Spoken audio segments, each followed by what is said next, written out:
Good afternoon, or good evening, I should say, and welcome to episode 18, Mark 18 of the StarkCast. We are joined by Scooby Pup, the son of Mars, the dignified cartoon gentleman, and Roadkill 101, our esteemed panel that will be covering the week in review, I should say, of pop culture, gaming, odd news, and more. Let's go ahead and introduce ourselves one at a time. Scooby, how are you doing today, hon?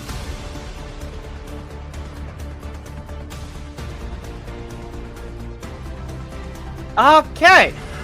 Son of Mars, how are you doing today, sir?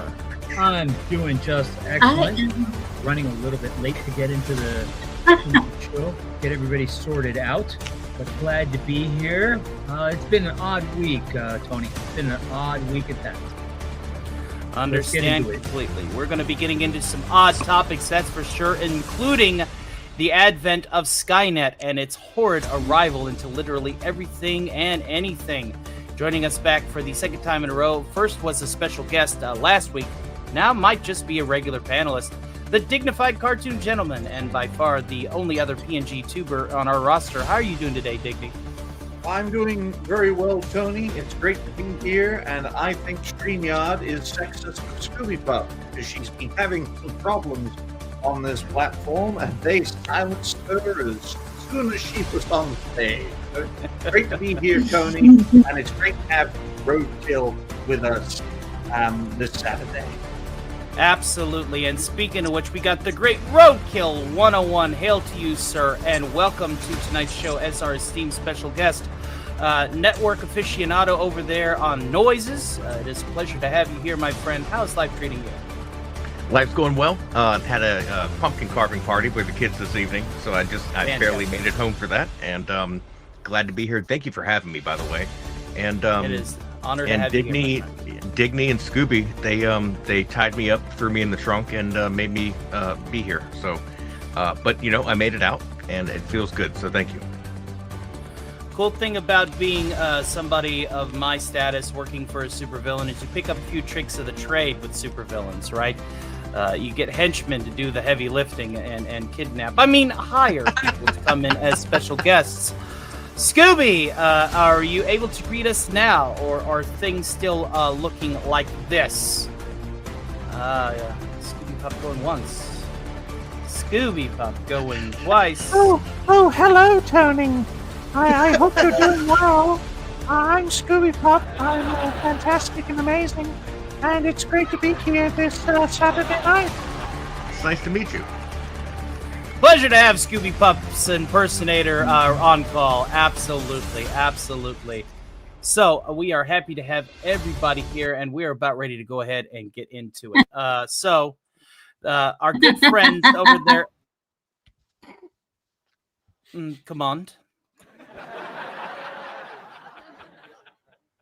Anyway, let's get to it. Our first topic of discussion is going to be right here. So there's this YouTuber by the name of Josh at Den of Nerds.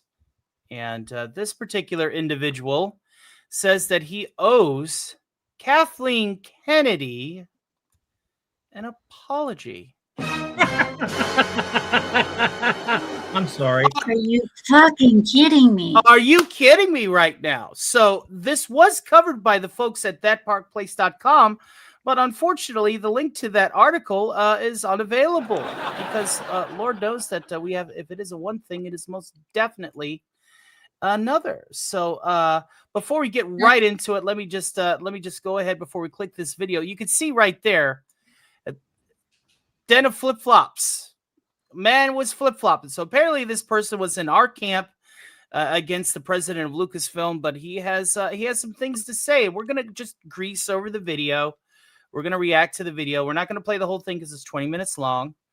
But we're going to go ahead and timestamp this bad boy. So give me just a tickety-tickety-two. We're going to start at the 4-minute and 30-second mark, because that seems ideal, because we had just introduced that and we can make the cuts later.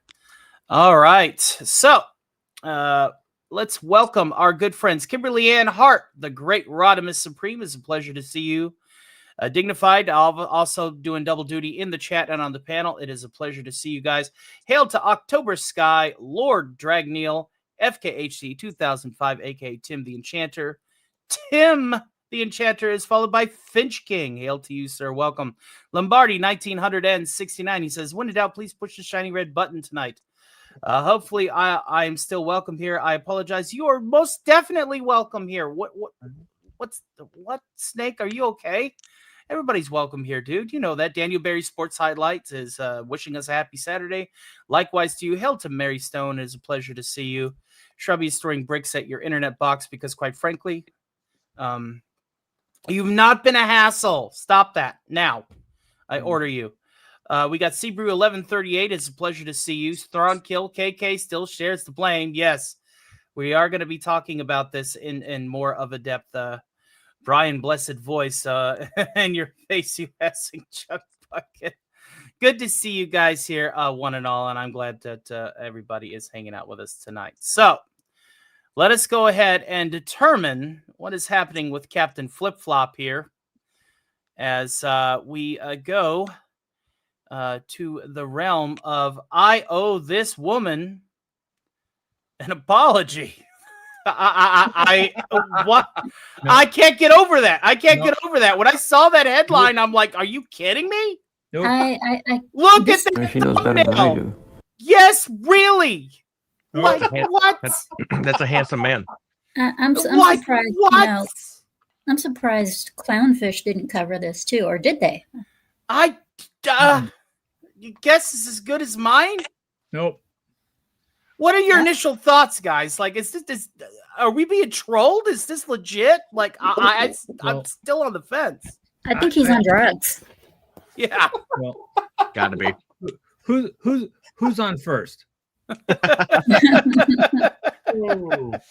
Like, seriously, dude, this is the thing. Right? He knows better than I. Words. He knows better than I do. Yeah. What guy says that about any woman? Unless it has to do unless it refers to their mother. Mm-hmm. No, right. No. You're missing the whole thing. I just have two words. Are you ready for this? Sell out. Sorry. And something stuck in my throat. You should. Can you say that for the kids in the back of the class? Sell out. There you go. Fantastic. He's more than a sellout. Yeah, he's definitely. So we got here. He says everything. So I mean, that's the best part about this. Now we got this interview here. I have to explain anything to. You know, I mean, I've worked with Cassie for so many years. Better than every way. Well, at least like 35 years, and in close. All she did for him. This is obviously an old interview because George Lucas's turkey neck isn't looking like Mitch McConnell's yet. Right. So, I mean, now, obviously, this is when he passed the reins to her and stuff. All she did for him was deliver coffee. She was his coffee girl. Go fetch. All you're seeing here is George, complying with contractually obligated smooching up to the follow-on. That's all you're seeing. Contractually obligated to make her look okay, so he could make bank. Absolutely. I said what I said. He looks. KK is about as smart as a box of hammers. He looks tired, defeated, and at the same time, he has the look of a man that's just been through a divorce and has lost everything. Yeah, that's one way of putting it. That's how I look in the mirror every day. Yeah. Together, so this interview, obviously, and friends, and they're working together, and here we got because George picked her. Because George, so it's why George picked her, according to what he said. We're gonna, like I said, we're just gonna skim over this because I did want to read the article because it actually covered more in depth analysis. So, Because obviously, if this guy's flip flopping to KK, I mean, look at that. Does that look like a blue lightsaber to you? No, No. it does not. You know, something that's always confused me. I'll just narrate for him. You know, something that's always confused me about Kathleen Kennedy's Star Wars thing. There's always just been this one lingering question the whole time for me, and it's why did George pick her? Okay, I'll tell you why George picked her. Because Disney told him to pick her. Yep. Okay. Yep. Disney told him to pick her because it's no longer your intellectual property. It is their intellectual property. You sold it for $4.2 billion. Yep. It is no longer yours. So now you are part of their PR representation. You are doing what they are telling you to do to make it seem like this deal was brokered a little bit smoother, and it was basically you. This is your decision. You're giving her your blessing because you're being told to. Okay. Yeah. Why can't we admit that Kathy is a Sith? Because that would require talents of the Force that she doesn't have the intellect to. Might I say something? Yes. Looking at this, She's an insult to Sith. yeah. Well, to the Sith. let's focus, because a picture can tell you 1,000 words, folks. Let's focus on this specific picture we're seeing on screen of Kathleen Kennedy, just death staring George Lucas while he is speaking with the look of a predator. And most people don't know this, folks, but Kathleen Kennedy has a twin sister. And when Kathleen Kennedy retires from Lucasfilm, I know exactly who's going to replace her. Her twin sister. Twice evil. Yeah. Phoebe Waller-Bridge. Yeah, this is a look of, you better get this right, George, otherwise the check isn't clearing. Yeah, pretty much. And how much was that check? I don't know, $300 for the gig.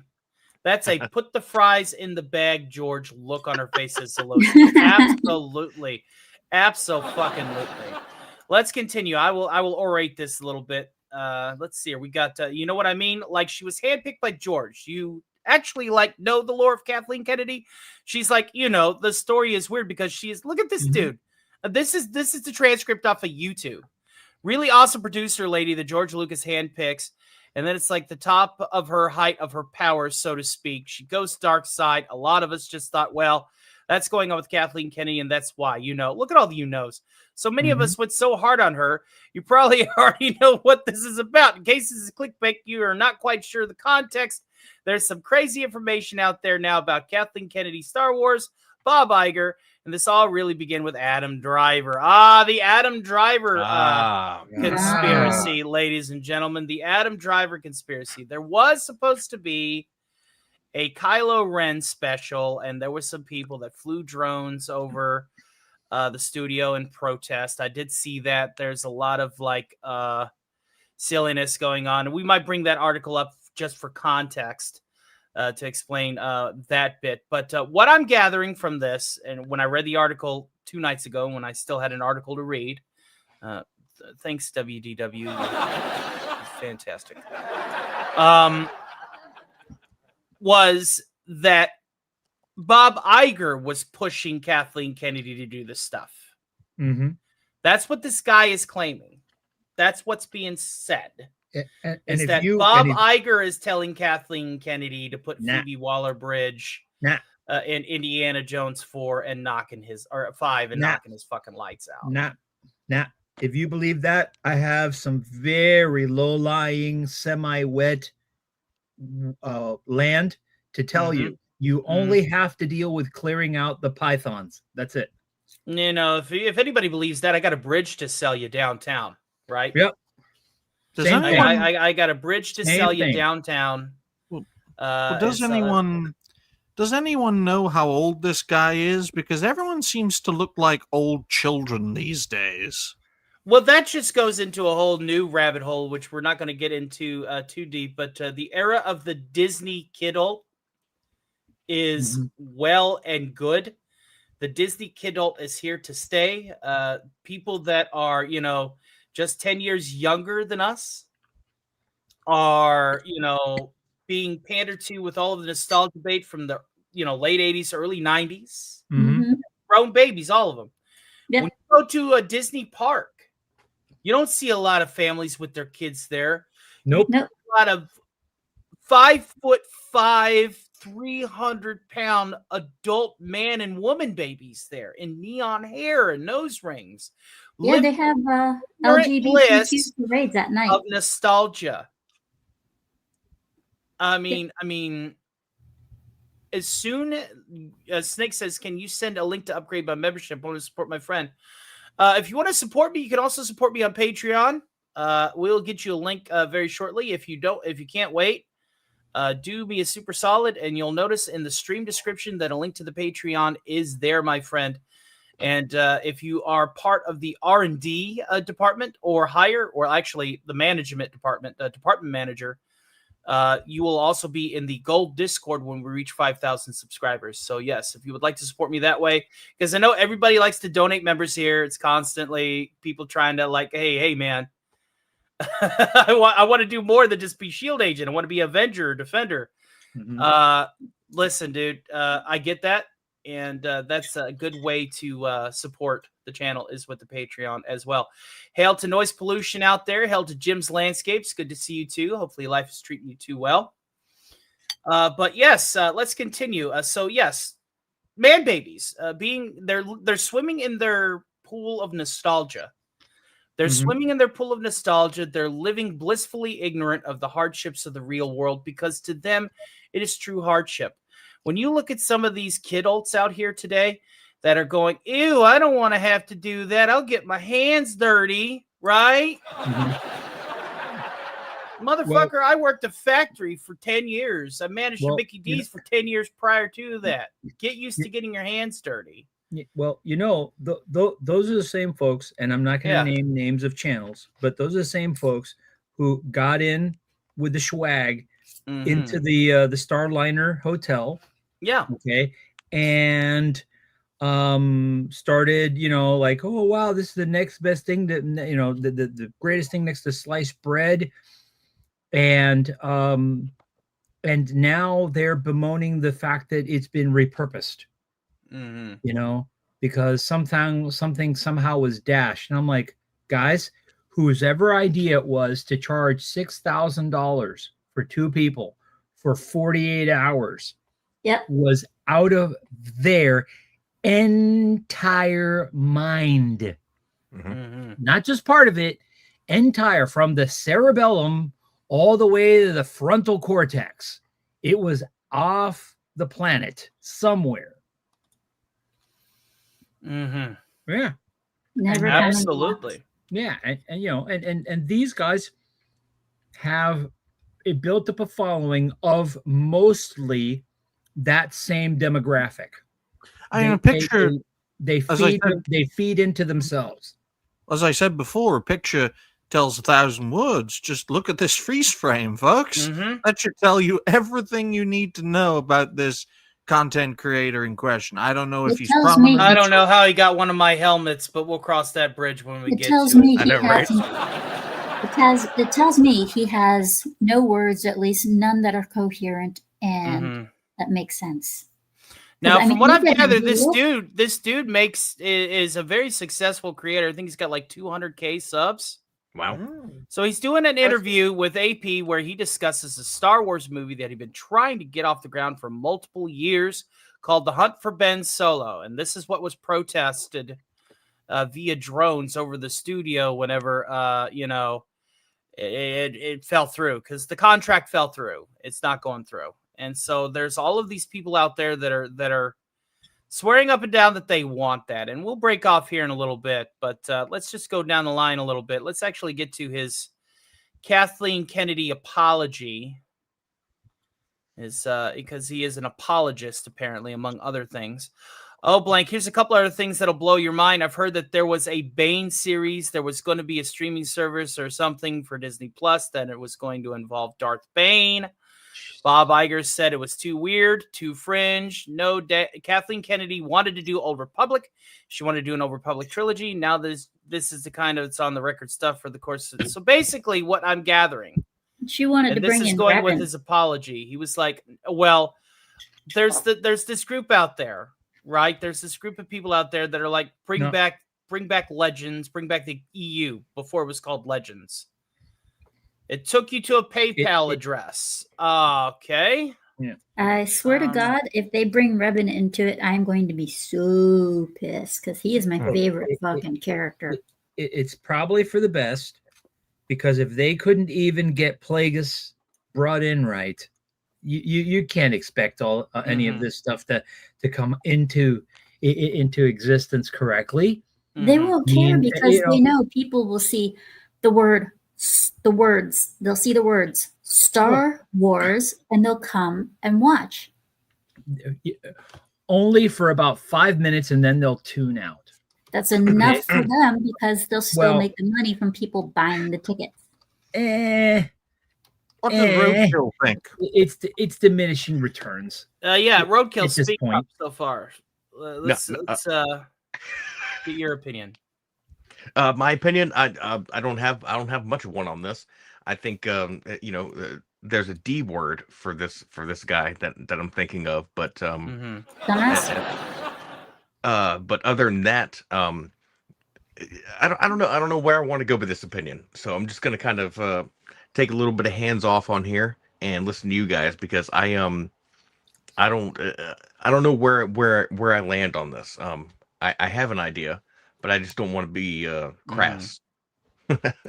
Hey, and it's okay to be a little crass here, just as long as you toe the line with what our overlords over here on the red play button want us to say and want us not to say, because some people are enjoying the life of content creation full time. Our good friend here, Stark of Iron, in the chat has posted the Patreon link for our good friend Solid Snake. You can support there. Just scroll up a little bit and follow the sign. So we read our super chats after each segment. That way it's nice and tidy, and I can edit these into videos whenever I get the time to do so a little bit easier without having to break off and do super chats as they come in. So that is how we compartmentalize that. Thank you for your support tonight, and God bless you. So let's see here. All right, let's continue with Jackhole here. So long story short, he's saying that Bob Iger is creatively constricting her because apparently Kathleen Kennedy wants to go into things like Darth Bane and the Old Republic and all this nonsense. And Iger's like, no. Okay, now here's the reality of the situation. The reality of the situation is Iger is doing damage control because he's losing stock prices with every Kennedy production he's got. Now, is Iger completely unresponsible for this Disney shift? With Marvel, absolutely not. With Lucasfilm, absolutely not. He has definitely got his hands in the honeypot. But now he's got to worry about certain administrations that are over him, that are now in place. And people are starting to wise up to the propaganda that Disney is busting out.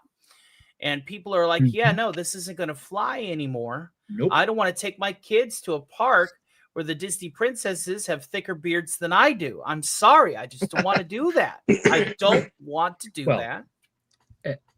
Other than me, Well, again, I don't go. I don't swing that way. I mean, that's just not okay. And you got an entire generation that has been pandered to. There's a song called "It's a Damn Shame What the World's Coming To" that I often think about when I look at some of these people, 200-300 pounds, walking around in shirts that are a size too small just because they got their favorite character on the front of them, and scratching their butts and wearing a pair of Mickey Mouse ears and going, "Ain't life great? Ain't life everything we want it to be?" No, you're complacent and you're placid. Yep. So that whenever things start getting rough, guess what, folks? That's when things are going to start getting really, really rough. And you're not going to be ready for it because you have been coddled your entire life. You're digesting this emasculating media this media that uninspires, that gets people comfortable. Come on, Tony, I'm trying to. I'd advise anyone watching a panel show, do not eat while watching a panel show. Unless you're on the panel show. You can have water and drugs, but do not. I'm having steak. I mean, I don't know about the rest of you, but I'm having steak. I'm doing just fine over here. You're like the guy that that eats spaghetti at a strip club. Oh my! All right, so let's wrap this up. Bring me more oregano. He says, so you know what I mean? And it's like, we never looked at the Supreme Chancellor. And some of you guys are probably like really mad at me because you're like, dude, we did look at the Supreme Chancellor. We were trying to say this to you for years, et cetera, et cetera. And I get it. Best I could do is just admit that I was probably wrong. He's probably wrong. And I'm trying to correct the record now because this is crazy. And I believe my source. Truly believe that we were misled about what's going on with Star Wars. There it is. Writing on the wall. Everybody give him a big round of applause. Yay. You have the mind of a stupid monkey. Congratulations. You got paid the fuck off. But I suppose that's okay in the grand scheme of things. In the grand scheme of things, you were paid off. And I certainly hope that you're able to buy your next Marvel Legends prop there to put in your back wall with the money that they flipped you, so that way that Disney could get their money right back after they gave it to you, because it's all one big closed market anyway when pandering to people such as yourself. Before we get to our next topic, let's go ahead and get our opinions on the matter, and then we'll actually cover the plane protest, the drone protest, over Ben Solo a little bit before we get into something that's a little bit more nostalgia-esque, as it were. Scooby, have you got your internet fixed? What are your final thoughts on Den of Flip Flop? Well, first off, yes, my internet is fixed. Thank you, Shrubby, for throwing a brick at it. I think that worked. It. And I honestly think that this guy does not know what he's talking about. I think he just woke up one day and thought, I'm gonna make a fool out of myself. He's like that one streamer on Twitter who got Ninja Gaiden 4 and complained it was too hard, so he rage quit during his stream. It's like, there is an easy mode. You could have picked easy mode, but instead you stuck with super hard mode. It was like that. Has that guy ever played Ninja Gaiden? So that's who this guy reminds me of. Oh, speaking of streamers on other platforms, we will be covering at the end of the show tonight, so closer to the end. Let's just say Trouble in Paradise at TwitchCon. And we're going to be covering a very prolific, let's just call her E-gamer girl cosplayer, OF percentile, top percentile OF. Peach Jars and her falling out with Tectone closer to the end of the show. Oh boy. So stay tuned for that, because that's going to be fucking funny. But yeah, this guy needs to be put in a mental institute for a few years and then sent to Universal Studios so he can see what true entertainment is like. Absolutely. Representing himself and his interests, not Alf's interests, not Harvey's interests, and certainly not my interests whenever Ledoux says that I'm a runaway dad. We got the Son of Mars here. What are your final thoughts on our good friend, the Flip Flopper? I'm just going to repeat what I said earlier. The man is a sellout for whatever reasons. We may not know precisely at the moment why. This magnanimous gesture on his part, but we probably will in short order. mean, for all we know, he's got a walk-on part in the next Starfighter movie. You know, I mean, what else could it be? What else could it be?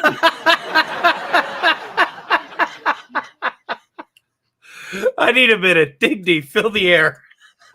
Well, folks, my thoughts on this whole situation is when you climb the greasy pole of content creation, principles have nothing to do with that. No, I'm not the son of Mars. I'm the dignified cartoon gentleman. The duck is definitely messing with me. Carry on. Exploring why things go wrong. And what went wrong with this guy? He wants to climb the greasy pole by ingratiating himself with Disney. It's as simple as that. And look at my left and right hairs with the eyes and smiley faces. They're my two friends, Atreus and Kada.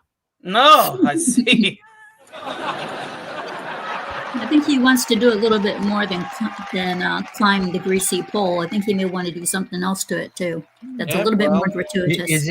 Is it a greasy pole or is it a greasy rainbow pole? Well, you can climb it with your hands, your legs, or your anus. There are many ways to climb it.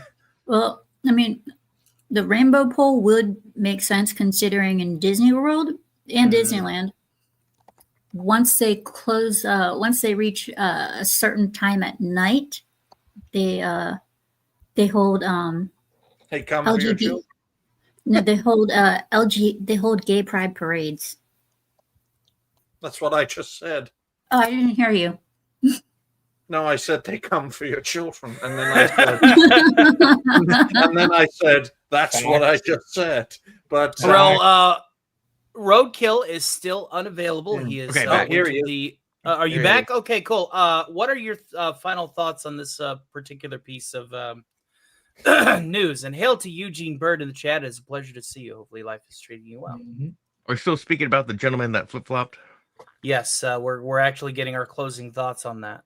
Yeah. I think anyone that does that has obviously sold their soul to a different side, and it is very telling of someone that is of what's going on in the whole sphere of gaming and movies and pop culture. Is people are kind of paying off other people, maybe not, tit for tat, maybe it's not, hey, we'll pay you for this, but there's something enticing that's grabbing other people, to, gravitating them towards the other direction of doing what is not natural for what we have all enjoyed, our movies, our video games, and what's supposed to be, based off of the original lore of things. And so fuck that guy. Yeah. Sorry. Fantastic. I absolutely agree. I think there's some people out there that just don't know what it's like to be creative on their own merits and trying to do their own thing. Right. And Lord knows that I've had to, knock myself around like a bumblebee, trying to escape the house, looking for that window to fly back outside, in the living room. But you attract a lot more people with doing something that's yours intrinsically, that you're doing for the sake of entertainment, than just trying to curry favor from people that are not here to entertain you, but to control you. There's a big difference. These companies are no longer in the entertainment industry. Walt is spinning over in his grave. Yes. Walt, Disney, Paramount, Bad Robot, the BBC, they're all in cahoots with the oligarchs, the original MJ12, the hoods that run the Rothschild banks, run the Federal Reserve. I could go on and on and on like this, but I mean, that's really what it boils down to. Walt is not spinning in his grave because just like everything else in all the other theme parks, he has been removed and erased from existence. Yep. Walt is definitely, his head is attached to a retro futuristic Titan killbot with death rays and D cups of justice that will rise up from Disney World to fight Cthulhu whenever the ancient city of Ryla rises up from the deep. in a fight to save the universe that will be the spectacle that everybody will be bitching and moaning about because of the violence that'll be happening in real time. You're making me think about Mickey in South Park. I'm thinking about Fallout New Vegas with the when you get to the end and you're like, oh, yes, it's just a dude's head. Yeah. Yeah. I'm thinking about the Mickey from South Park, how he just comes out and starts beating the crap out of everybody, and then starts he just like grows to a different size, and they're like, choose the form of the destroyer, and it's Mickey. And I thought, and here, who is fashionably late? I am so sorry. I laid down for a nap and my alarm didn't go off. I am so sorry. You're not allowed to sleep during work hours. But in all seriousness, ladies and gentlemen, I thought Walt Disney had froze himself to hide from a certain group of people. Theta, how have you been? He apparently froze. I've been good. Thank you for asking. The next time you sleep late, you're going to get punished severely.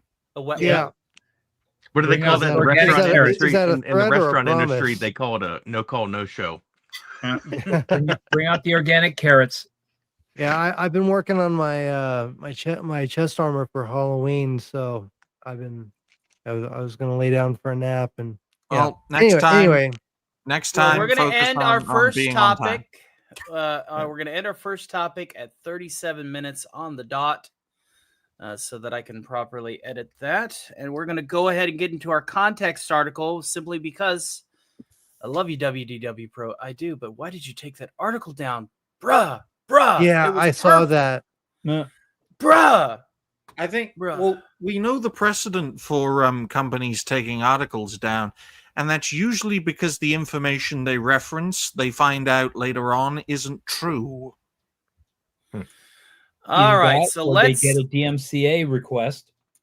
Let's get our context article out of the way with a little bit of part 2 of this Hollywood news.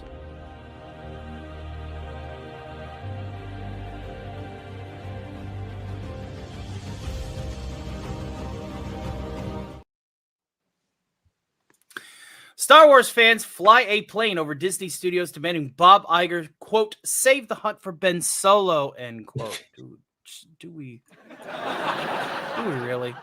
In the fallout of Adam Driver's revelation that Disney rejected the idea for a Kylo Ren-centric Star Wars film just hit the stratosphere. Literally. Star Wars fans, furious over Disney's decision to kill the hunt for Ben Solo, has taken their protest airborne, flying a banner over Walt Disney Studios in Burbank, California that read, save the hunt for Ben Solo. And if you notice down here, we do have, your usual biplane ensemble here, the biplane, and save that with the banner behind it is so silly. According to Collider, which had a reporter on site for the stunt, the banner circled the studio's lot nearby areas on Tuesday afternoon, drawing plenty of attention from both employees on the ground and fans online. Photos of the banner quickly went viral, marking one of the most fixable fan protests against Disney's handling of Star Wars in years. The fan-funded flight comes just days after Driver confirmed in an Associated Press interview that he and the director Steven Soderbergh spent 2 years developing a Star Wars sequel film centered on Ben Solo, the redeemed form of Kylo Ren, only for Disney CEO Bob Iger and studio chairman Alan Bergman to, reject it. Sorry, the yodeler went over the hill. The project title for The Hunt for Ben Solo was backed by Lucasfilm executives Kathleen Kennedy, Dave Filoni, and Carrie Beck. Driver described the script co-written by Soderbergh's Logan Lucky collaborator Rebecca Blunt and screenwriter Scott C. Burns' Contagion the Report as one of the best he had ever been part of, calling it, quote, the standard, end quote, for a Star Wars movie, quote, should be, end quote. Driver and Disney executives turned to film down because they did not see how Ben Solo was alive, despite the studio history reviving and reimagining other Star Wars characters through flashbacks, force visions, and cloning storylines. In reality, the script was likely rejected because of the diminishing theatrical returns for the Star Wars universe following the highly divisive film The Last Jedi. Divisive? No way. Strange fan uprising. I would say it's quite as strange, as divisive as strange. The latest protest isn't exactly the kind of movement for most people expected. For years, Kylo Ren has ranked among the least popular characters in the Disney sequel trilogy, a villain many fans viewed as the face of everything that went wrong with the modern Star Wars era. His brooding arc and abrupt redemption never resonated in the way the studio had hoped, leaving audiences divided and disillusioned. No, what it was is that you were breaking the Force. You were turning the dark side of the Force into something that it wasn't. You gave this guy incredibly high powers, but then turned right around and made him brood more than Bruce Wayne ever did over his fucking parents, without the tears or the fans that cared about his sad, pathetic life. Get it right. That's what makes the sudden save for the Hunt of Ben Solo campaign so unusual. A small corner of the fandom that has latched on to Adam Driver's revelation, treating the canceled project as a lost masterpiece, despite there being no footage, trailer, or even confirmed plot details beyond a name. The airborne protest over Disney Studios, complete with a banner calling for the film's revival, seems to speak more to the desperation of Star Wars fans hungry for anything that is relevant to the genuine affection of Kylo Ren. It's seemingly less a grassroots revelation, more of a symptom of exhaustion. After years of canceled films, failing Disney Plus series, and a constant creative reshuffling, the fan base has splintered into smaller and smaller factions, each convinced that their version of Star Wars is the real one. Oi to the vey, ladies and germs. Oi to the vey.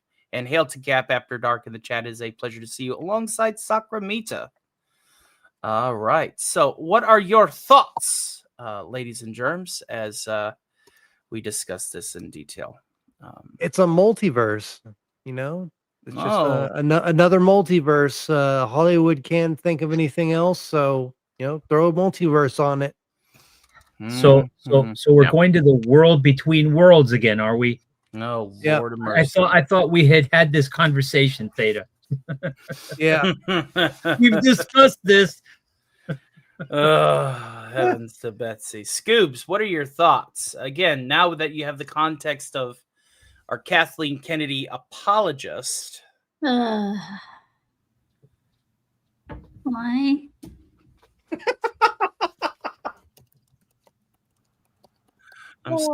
Just why? Can you hear the depression in her voice? She is deflating like a balloon. This is not the Scoob we want. This is not the Scoobs we're looking for. I mean, This think is just giving. Just no. Just no.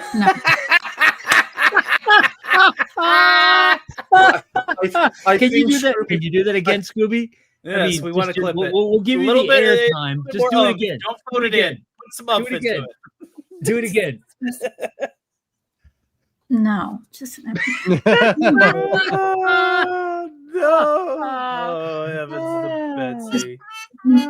Wait, we got to put that. We got to put that on a reel. This makes no fucking sense in any universe. It just no. But that's why it makes sense to Disney. No, even to Disney, this shouldn't make sense. That's why they canceled it. Shouldn't. Yeah. No, that's why they canceled it. Is because even to them, it didn't make sense. So no. Correct. This is one of those cases where someone has some questionable material on KK, and she's allowing it to happen despite even her twisted and perverted ideas. Mm-hmm. She's making it go along because they got something on her. Yeah. The only way I could reason through it.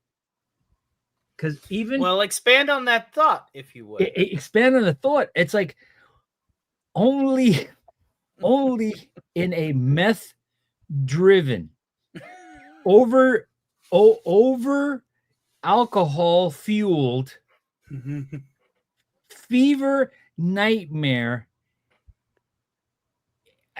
anoxic. In other words, you're running out of air. Anoxic.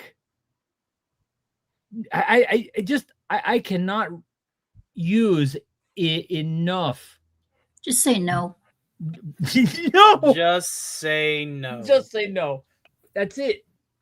Well, I personally think the cancellation of this project is fantastic.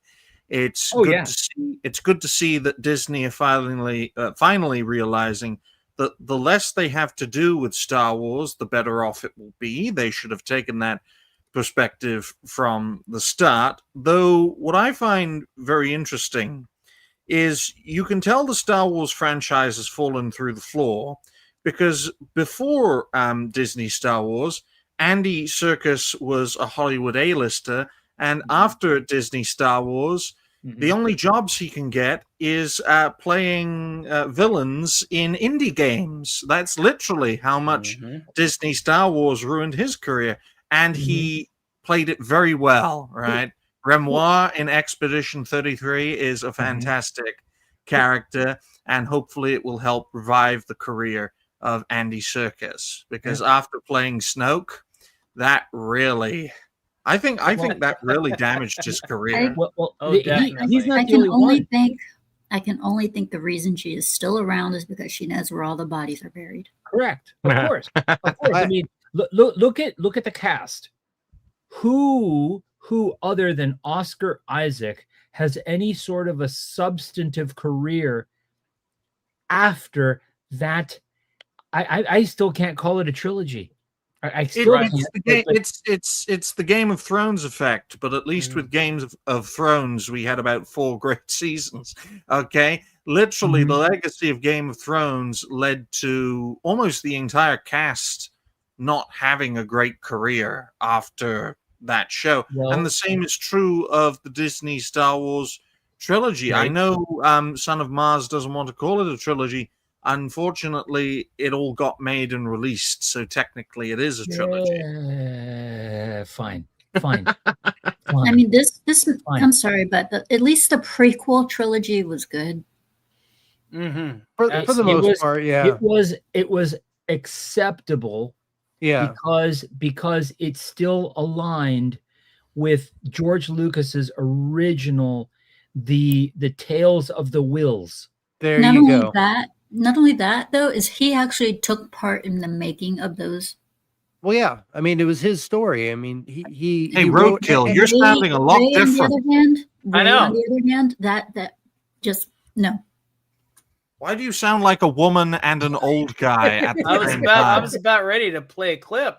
You guys know the one. Hey, man, I just want to let you know, Roadkill. My thoughts. How do you feel about the fact that there's people that are literally flying planes over Disney Studios in California, in Burbank? Disney needs to get rid of it. Please release the Ben Swallow movie. We want to see Ben Swallow and his massive pecs. We want to see it. Trash. No. They need to. They need to release the movie. I'd even go as far to be funny and say, give it to Quentin Tarantino and his production company. anything at least at it will bring back the fact that lightsabers can create wounds that you can bleed from. Come on, for real. Yeah, true. For real. Yeah, Disney's like Disney is like a sorry stepdad that just shills $20 to their half kids, and they're like, look, just do what you want. And like there is no oversight. So it's trash. So that's what we're getting, and that's what we're receiving. And you know what sucks? I got to pay a monthly amount so my kids can enjoy their Disney Plus stuff. Oh God! But everything. The only thing I get out of that is I get to rewatch Deadpool Wolverine. Like other than that, okay. I'm like I hate paying for this. Disney Plus. Hey, look. As a parent, you got to do what you got to do. If I didn't have kids, I wouldn't fucking pay for that shit. See, this is the part where you go, do what you want. Information is free. You are a pirate. Yar har fiddly. Exactly. Downloading movies illegally. Do what you want. Information is free. You are a pirate. We here at the Stark of Iron channel do not support or condone or suggest pirating illegal IP content. Never. Please, it was just a joke. It was a joke. It was a joke, man. I used to sail the seas. I used to sail the seas. I don't anymore though. Yeah. There you go. Okay, guys. Zeta. What's your thoughts on this? I happen to think that Bob Iger is taking the blame for Kathleen Kennedy's mistakes, and he's going to be retiring very soon. I bet you anything, Kathleen is going to be taking over as the CEO of everything Disney. Oh, and so this is my theory that Bob Iger is kind of taking the blame for everything that's happened with Star Wars. And so when Kathleen Kennedy comes in, she can be like, "What? It wasn't me. I always wanted to go with what George Lucas had his vision and everything, because she was a part." Like 70. Well, yeah, she was a part of the original trilogy, like the original Star Wars. She worked with Steven Spielberg and George Lucas on the original trilogy back in the late 70s, early 80s. So she's been around Star Wars for a long time. Yes, getting the coffee. Yeah, she said so herself. She said, basically. all I did was I got the coffee. Yeah, basically. There was one thing that I saw that she'd given some kind of advice about something, and they went with it. But there was a video that I watched. I couldn't tell you exactly what it was. It wasn't important enough to remember. But that's what I think is happening. I think she's being when this first happened. It's funny. It's funny that you mentioned that you think she's going to take over. Actually, Bob Iger already has picked 3 people, and her contract is up next year. Yeah. Well, and, we keep hearing that Kathleen Kennedy is going to get fired and her contract's expired. Well, she said, she said that she will retire, but the only way she retires is she wants to retire going out with a bang. So I can only assume that she means somebody has to assassinate her. That's ominous. That's very ominous. In Minecraft, folk. In Minecraft, that's like Skynet ominous. She said she wants to go out with a bang. Well, all right. My final thoughts on this particular endeavor is there's obviously people out there that have way too much money to fly a plane and a sign, or to hire somebody to fly a plane with that sign, with that marquee sign in the back, over a character that's just genuinely unliked. I mean, yeah. That's telling. That is a tell again, and it goes back to my prior points that there's people out there that just don't have a scope of reality to the point that they waste their money on things that nobody's going to be talking about in 5 years. Are people going to be talking about the sequel trilogy? People aren't talking about the sequel trilogy now. And if they do, they're talking about it in a bad way. Yeah. It's like getting into a mobile game and going, "Hey, look at all the money I did to buy all these cool cosmetics and stuff." Then one day the server goes down. You're not getting that money back, and you have nothing to show for it. Nothing. Stop it. Get some help, please. You don't need to be doing this. Your kids need new shoes, but that Candy Crush game. New shoes. Your kids need new shoes. Hail to Ian Hamby. It's good to see you, brother. He says, people have had too much money that they pulled together to run an ad in Times Square. Simply subscribe to PewDiePie, right? It's the emotional damage. Yes. Yes. But we're going to go ahead and put a cap on this at 54 minutes and 15 seconds. And then we're going to go ahead and we're going to get into some of these super chats because, as Wes Cagle is fond of saying, they really don't read themselves. So let's get to it, shall we?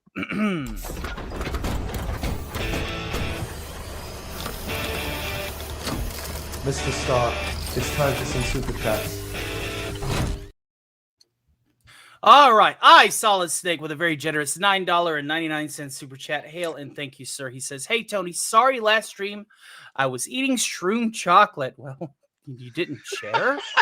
So I thought I was offending you in the chat. I guess I was tripping. You were most indefinitely tripping. I'm glad you were able to hang out with us the other night. I will always support you, buddy. So sorry to hear this. I am tech-tarded. Dude, I'm tech-tarded, but in a different way. Whenever something doesn't do what it's designed to do, I go from being this charismatic, suave individual into a howling gorilla with the desire to destroy everything. Just ask my panelists. They hear me in the back. A Ben Solo movie is about as fun as a prostate exam. Sounds to me like you haven't had the kinds of prostate exams I've had. Maybe you and I should share secrets. Our good friend, Old Man Bird, with a very generous $9.99 super chat says, I think you misread. I saw shave the, well, Ben Solo, Ben Emo. Yes.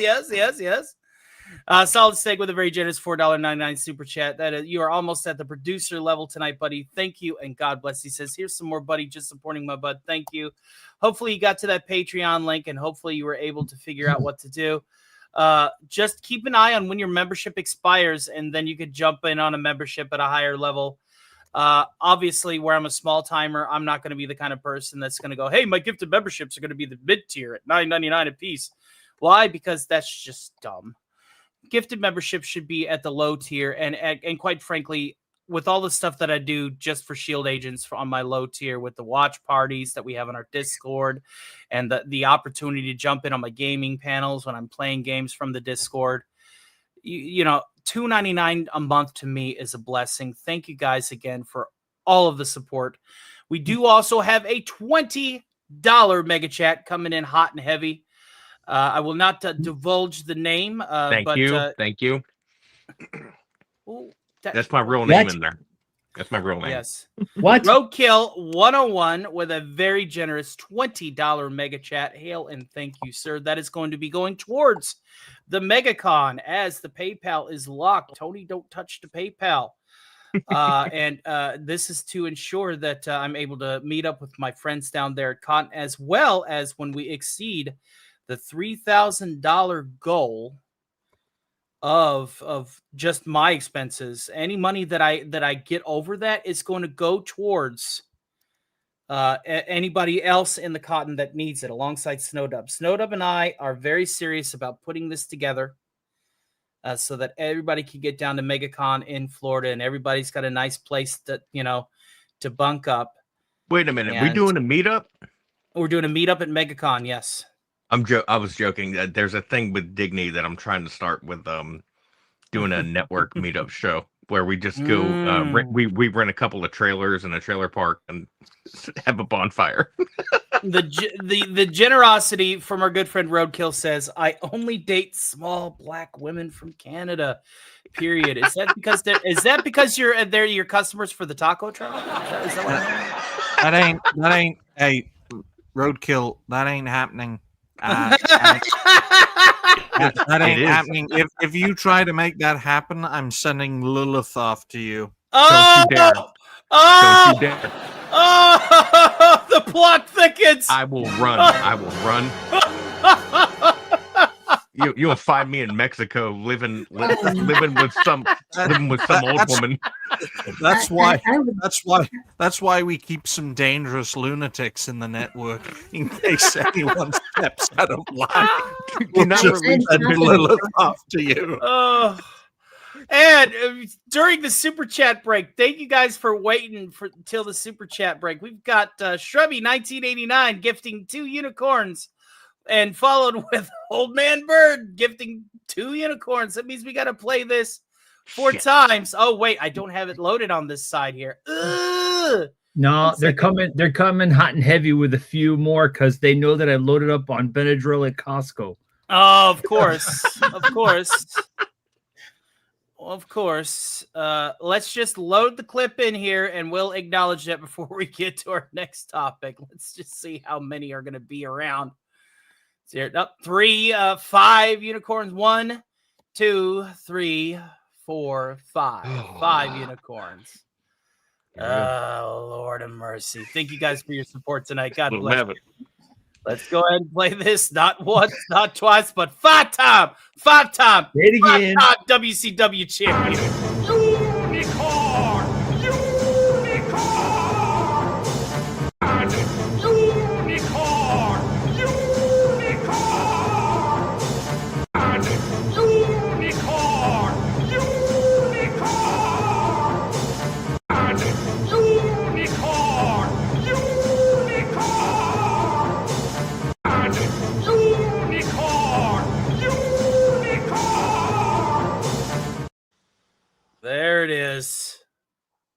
A Booker T's worth. That's a lot of unicorns. Yeah, I have heartburn now.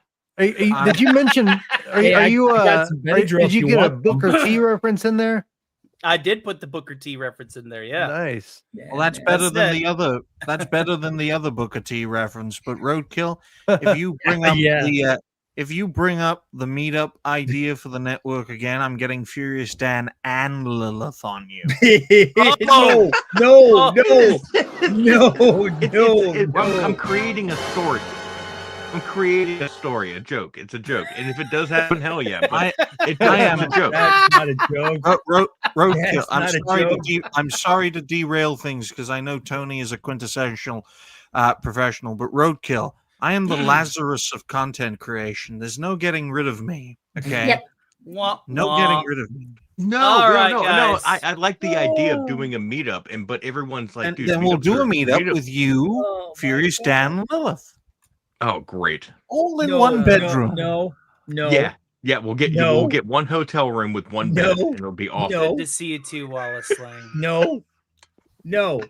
That is the end of my statement. Please carry on. Digny's about to read you the Ezekiel quote from the Bible. To the news. We only got 2 hours, and we got a full schedule.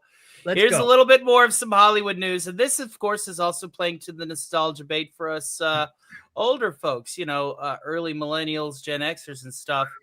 Who wants to go back to the Future ride?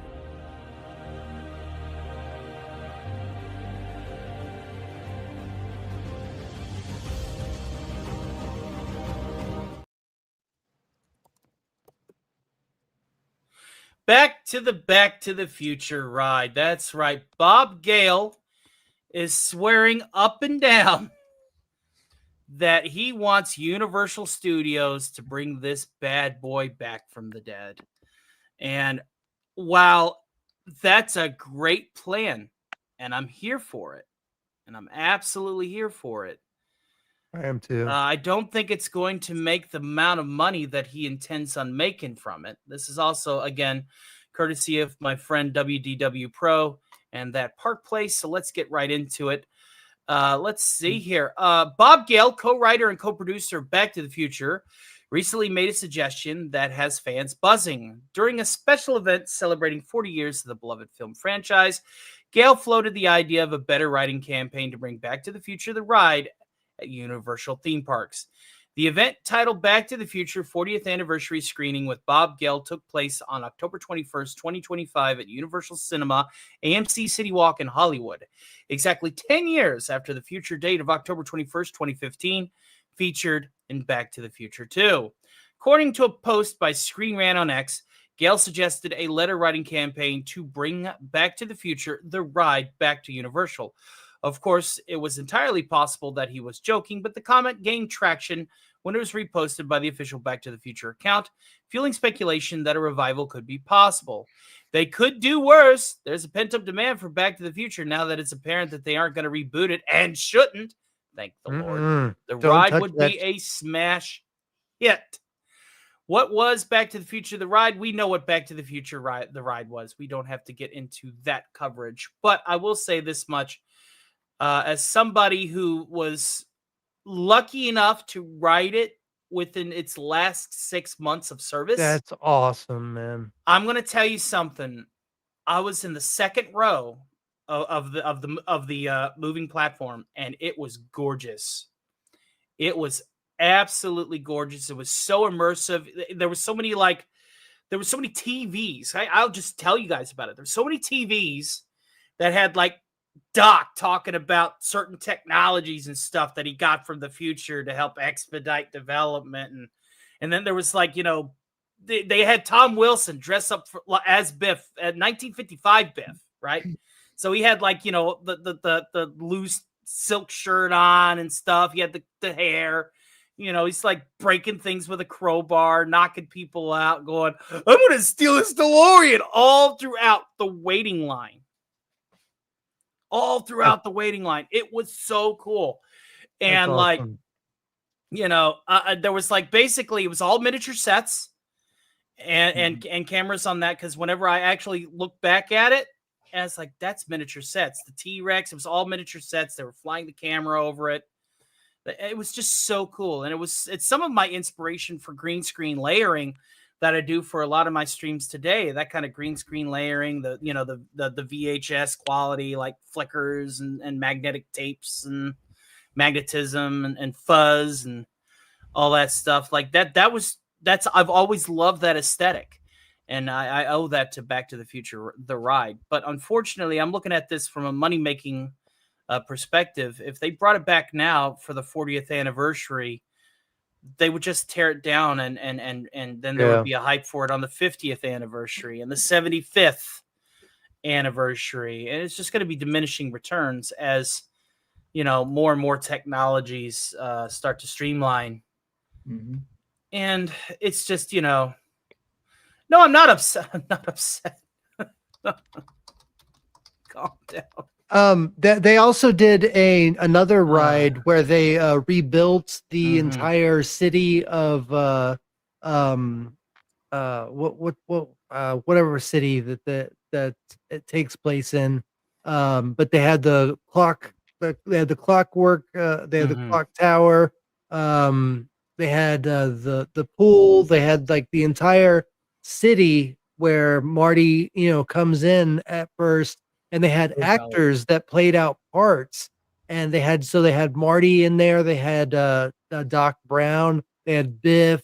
They had George McFly, and the whole point was that like you went back in time with this group of people that paid for the ride. So you go through a machine and you go back in time and you come out to 1955 in Hill Valley. That's right.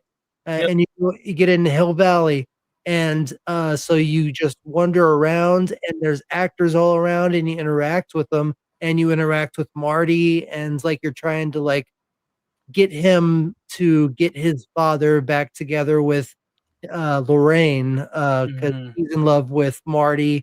This had to be like within the past 10 years that they did this, but they built the entire set. And it was beautiful. It was awesome. They had somebody film it, so it's online right now on YouTube. You can check it out. It's tell really you, cool. Speaking of cool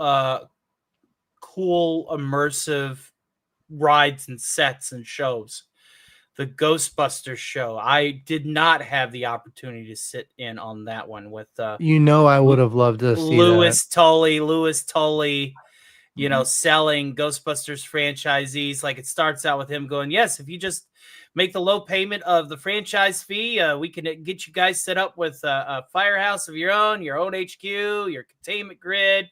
We'll even show you how ours works and stuff. And that's basically the premise of the movie, is Walter Peck comes in and goes, shut all this shit down by the order of the EPA. And he just pulls the master switch. And then they have all of these like reflections and projection mirrors.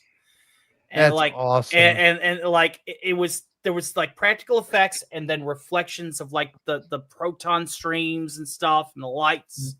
And this was at Universal Studios? This was also at Universal, yes. Oh God, that sounds so awesome. It was so cool. I watched a YouTube video on it as well. But this is what I'm talking about though, is like we get nostalgic for the stuff we like. Yeah. But it's intrinsically different than the people that get nostalgic and then stay there and think it's real or don't want to face the facts that it's just entertainment. Yeah. Which, there's a right way to entertain somebody and get somebody to embrace the suspension of disbelief, because at the end of the day, it is still disbelief. You're still very anchored in reality. Have a good night there, Ian Hamby. It was a pleasure to see you. The Ecto One does drive around Universal Studios occasionally. It does. You would think that they would also have a DeLorean on hand. Yeah, I would think that they would do that occasionally with that, right? With that too. I know that there's a company that had rebuilt it that had come because it had gone to pieces over the years, over the decades, and this company came in. They said, why aren't you doing anything with this? And so they came in and rebuilt it, so it's all nice and brand new, or not. Maybe not now anymore, but it's been like a decade. But they came in about maybe 10, 15 years ago, and they rebuilt it, and it should be in good condition. So they should be driving that thing around the lot too. Wallace asks, did they have John DeLorean in the Hill Valley set tour of the Back to the Future at Universal Studios? I honestly don't know. I think he might have been in jail at the time. Yeah. For all of the copious amounts of Bolivian marching powder. But Scooby, and we'll go around the horn on this, and we'll give our reacts to it, and then we'll just expedite this segment. This is a little fun, positive note, but also, again, it's just, when will people understand that nostalgia is a temporary market? It's like Tamagotchis. It's a fad. Nostalgia is a fad, right? Do you agree with me, Scooby? Do you think that nostalgia is a fad and it's eventually going to peter out? I think nostalgia is a fad, but it's also bait. Mm-hmm. A lot of people like to use it as bait. For example, gaming companies, movie companies, TV shows, all those companies, all those things, they like to, even as bad as they are, they'll say, hey, and they'll jingle the nostalgia keys and be like, hey, look what we have over here. Look, you remember this? We're bringing it back. And it's only there for like one episode or something like that, and then it's gone. So I think it's their way of tricking you. I think they should stop with the whole nostalgia bait and stuff like that. And it's just a fact, and it's never going to go away. I wish it would, but it never will. It will always be around. Bench King says nostalgia is a quick cash grab. Absolutely. You're fired, Dick. Thank you.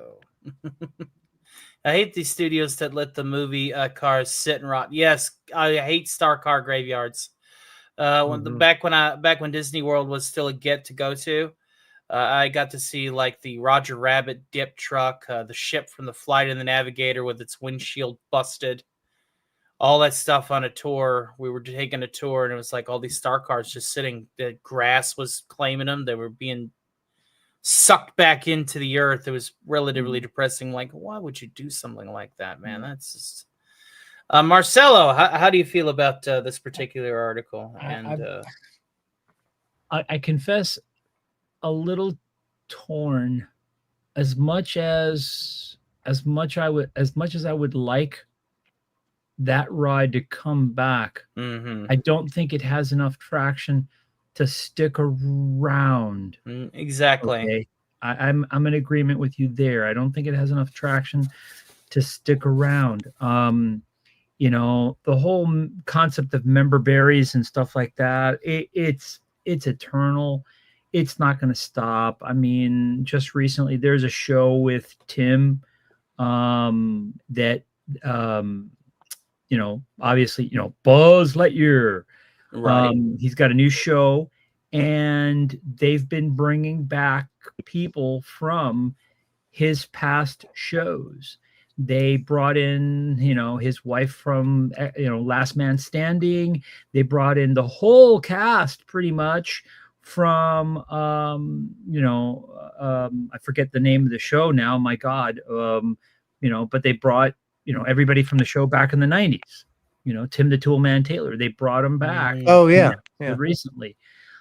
So member berries are around all the time. They're there for a quick hit of dopamine. Now, right. If companies can get cash out of that, they will do that. Absolutely. As long as they can get away with it. The problem with member berries are when we see up front that it's for no other reason than the cash grab. If it's not discernible that it's for anything other than the cash grab, i.e., yes, they actually care about the fans, and so because we can discern that they care about the fans, we'll put up with a bunch of their other blankety blank. Right. Okay. But when you can see that it's just a cash grab and nothing else, bite me. Yeah. Mary Stone says, I have this show in the background, and at the same time I'm streaming Devil May Cry 5. You are a multitasking madman. Yes, she is. I Solid Steak says, I got the Blob 88 in the background. Great flick. You too are also a multitasking madman. And thank you for being a friend. We will read that on our next Super Chat segment. In the interim, dignified cartoon gentleman, would you like to go back in time with me? No, because nostalgia is the oxygen of a dying empire. Because nostalgia baiting, also known as member berries, never used to be a thing when our culture was creative. If you think about it, when our culture was creative, especially in the pop culture scene in the 80s and 90s, there were franchises, good, bad, and ugly, coming out of every orifice. Yeah. And now, right.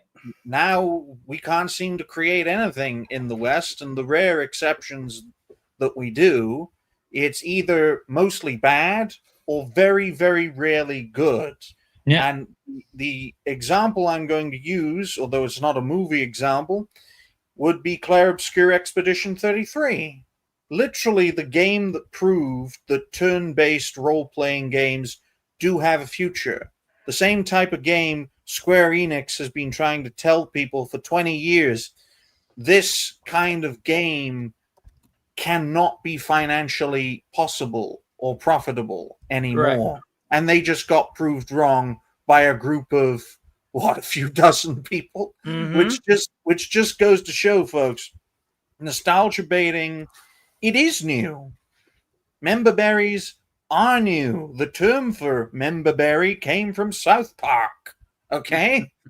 It is new. Literally, the mindset of relying on the glories of the past is what every dying force has to do before they ultimately crumble. This is a sign, and the more they do this, the more likely they're going to go the way of the dinosaur, because eventually the member berries dry up and the nostalgia dies. So I say keep with the nostalgia baiting. Keep it up. Keep giving us member berries, because one day they'll dry up, and if you try to bring them back with AI, people will just create their own stuff inspired by the few Western projects that actually have done well. You're getting ahead of yourself. Getting ahead of yourself. That's the next segment. I think it's a good segue, a good bit of foreshadowing. Well, I don't know.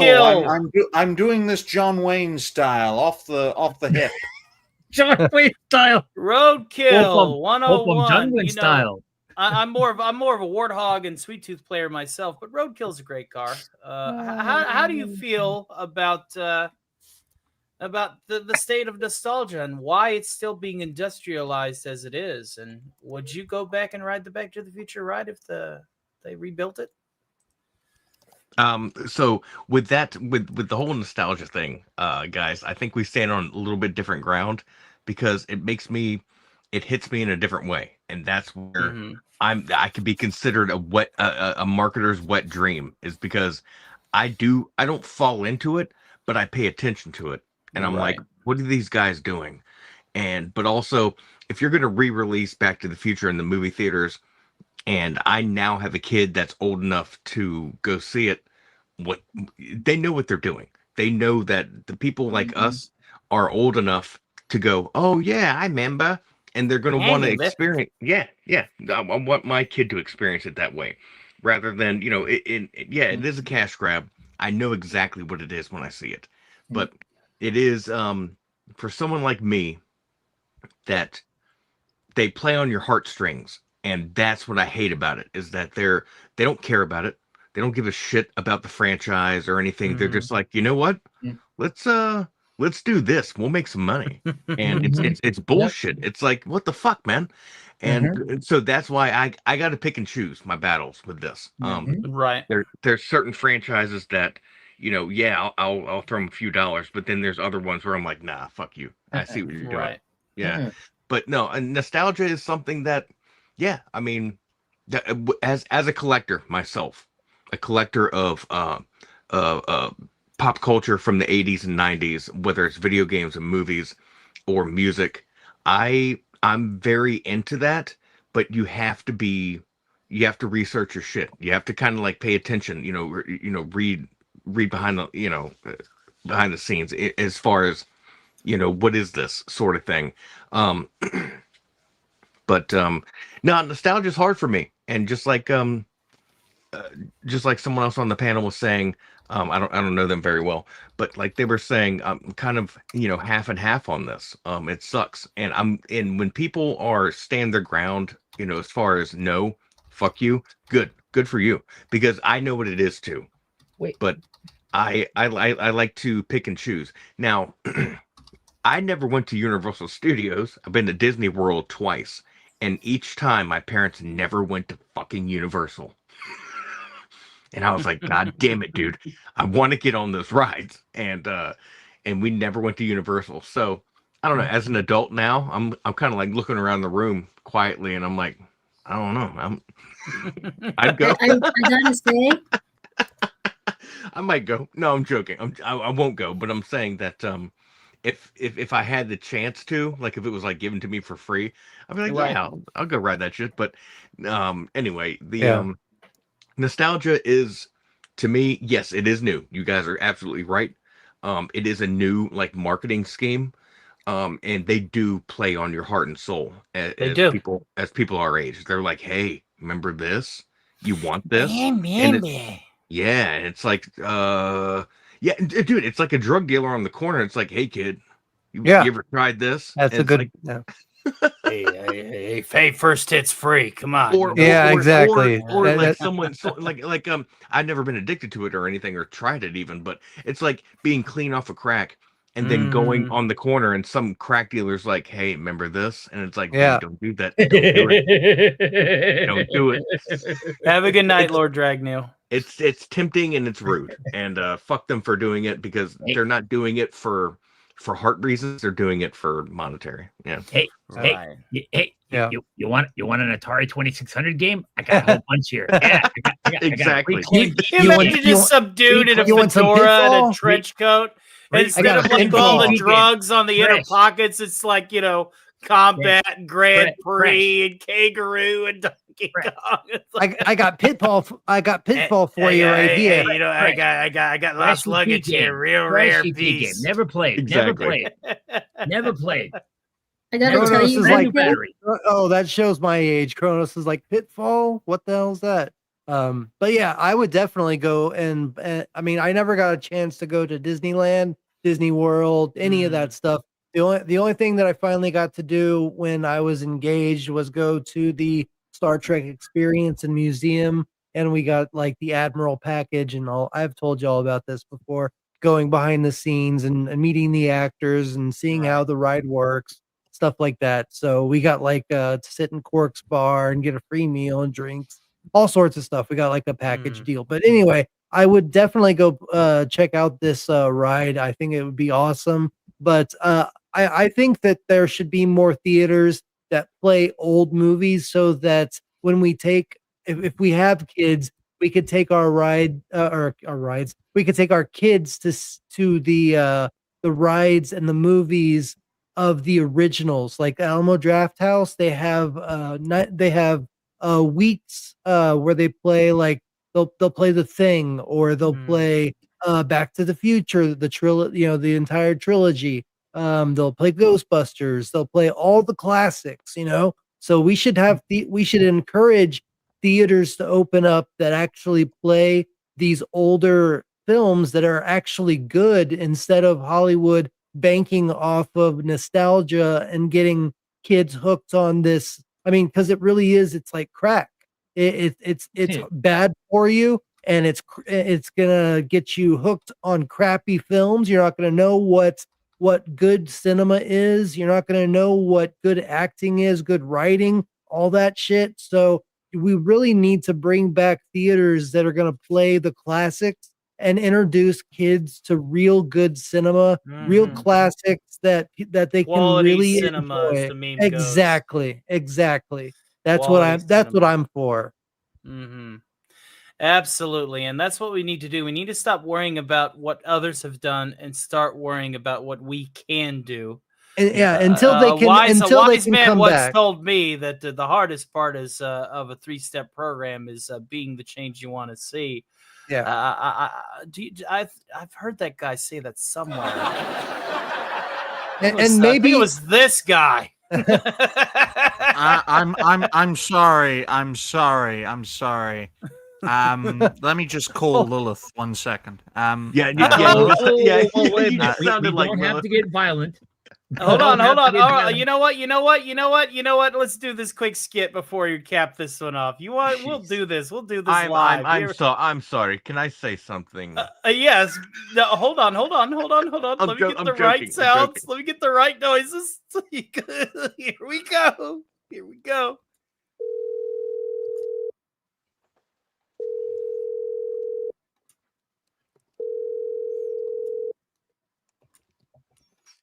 Hello, this is Lilith here. I am so sorry. I can't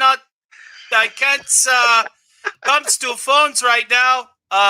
Leave message and listen. Can I speak for a second? It's very nice. I have a neighbor who has expensive alarm clock. Yes, it's very nice. Okay, bye. I'm never calling that number again. 50 hours later, ladies and gentlemen. Holy shit, dude. Who You had to have been there. Uh, No, you had to. Seriously, you had to have been there. Yeah, hello. This is not an attack, Lilith. This is just the way of things. No, This no, is no, an thank attack. you. I am don't- Lilith. I am I- offended. Okay. No, You fucks with me? I'm a Are vegetarian. you making fucks with me? I'm a vegetarian. I don't eat sausage. Thank you very much. Oh Lord! I do How eat dare you fish, make though. fucks at me? I do Lilith eat put fish. a D in Digny. All right. Oh shit! All right. Flashback. Flashback. There we go. All right. We're capping that off at 125. We're gonna skip that bit. We might turn that into a short later on down the road. Whenever they get really mad at me and block me for real. Even though I'm doing it not out of malice. Okay, never out of malice. So with that out of the way, let's see here. I think we got a couple of more super chats that have crept in. Let's go ahead and shore up the numbers. Yeah. Let's see if we have any super chats in the picture show. And the very generous old man bird with a very generous $9.99 super chat. You are halfway to being a producer on tonight's episode of the StarkCast Mk18. Says, my kids took a picture with Doc Brown at Universal Studios in Orlando in 98 and in 2022, proving that time travel is real. He looked the same. Nice. Yeah, that's Nice. it might be the same thing I was talking about. That's all. Yeah, he did look exactly like. I mean, he looked exactly like Christopher Lloyd. Solid Snake with a very generous $4.99 super chat says, here's a little bit more from my buddy. Thank you for being a friend. Thank you for being a friend, my friend. We're going to go ahead and since you're only $5 shy of it, we're going to go ahead and say you are a producer on tonight's episode of StarkCast. God bless you for your support.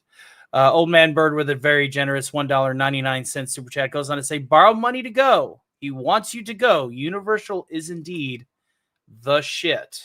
I wholeheartedly agree, ladies and gentlemen.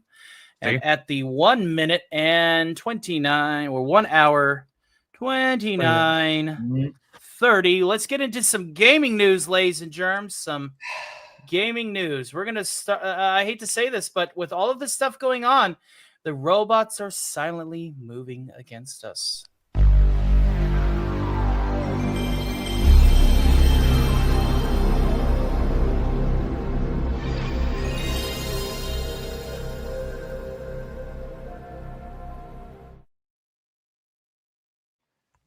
Hey, and Stability AI partner to empower artists, designers, and developers. And by empower, I mean,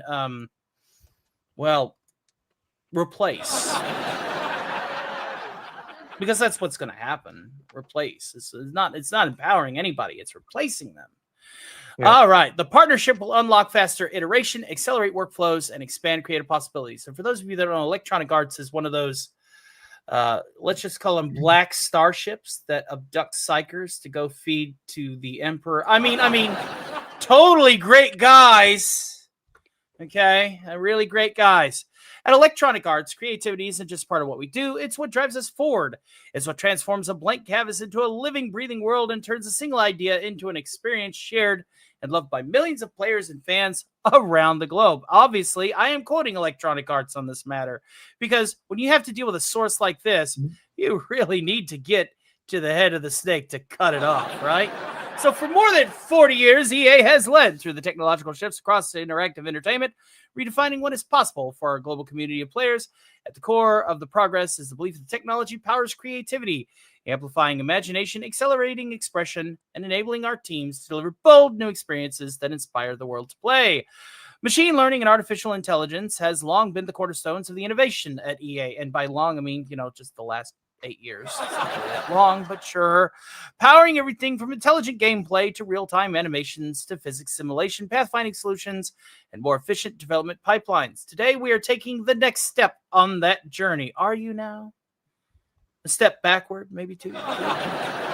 Electronic Arts is excited to announce a partnership with Stability AI to co-develop transformative AI models, tools, and workflows to empower artists, designers, and developers to reimagine how content is built. A global leader in generative technology, Stability's AI work is revolutionizing visual media. No, it's making your staff lazy. And eventually, once AI, because, I got to quote Enzo here, okay? We talk about this on Dorkside all the time. It's going to be in the next 5 years where people are going to make entire movies with AI. Oh yeah. There isn't going to be the glitches. There isn't going to be the extra fingers. There isn't going to be the snapback animations, and it's going to be a technology that's so commonplace. It's like, well, here's an example: the VCR. Back when VHS dropped the VCR, back in I think it was like what 86 or 84. Oh, no, it was way earlier than that. Earlier. It was like it was like a $300 unit. Yeah. Right? Oh yeah. Back in the day. So if you turn around and you look at it today, $300 from that time is more like $600, almost $700. Yep. Yeah. Right. So when technology is new, when technology is revolutionary, they're going to charge you out the wazoo for it. That's the reason why Sora is so damn expensive, right now. Yeah. But in 5 years, it's going to be so commonplace that a subscription to an AI server is only going to cost you about the same as some of these streaming services, like $30 a month.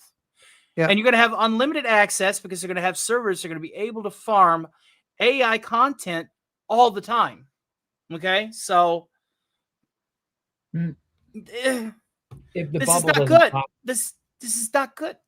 No, but this is the direction that Hollywood is going. And games too. Every media out there is going this way because it's going to save money. And it's going to allow them to.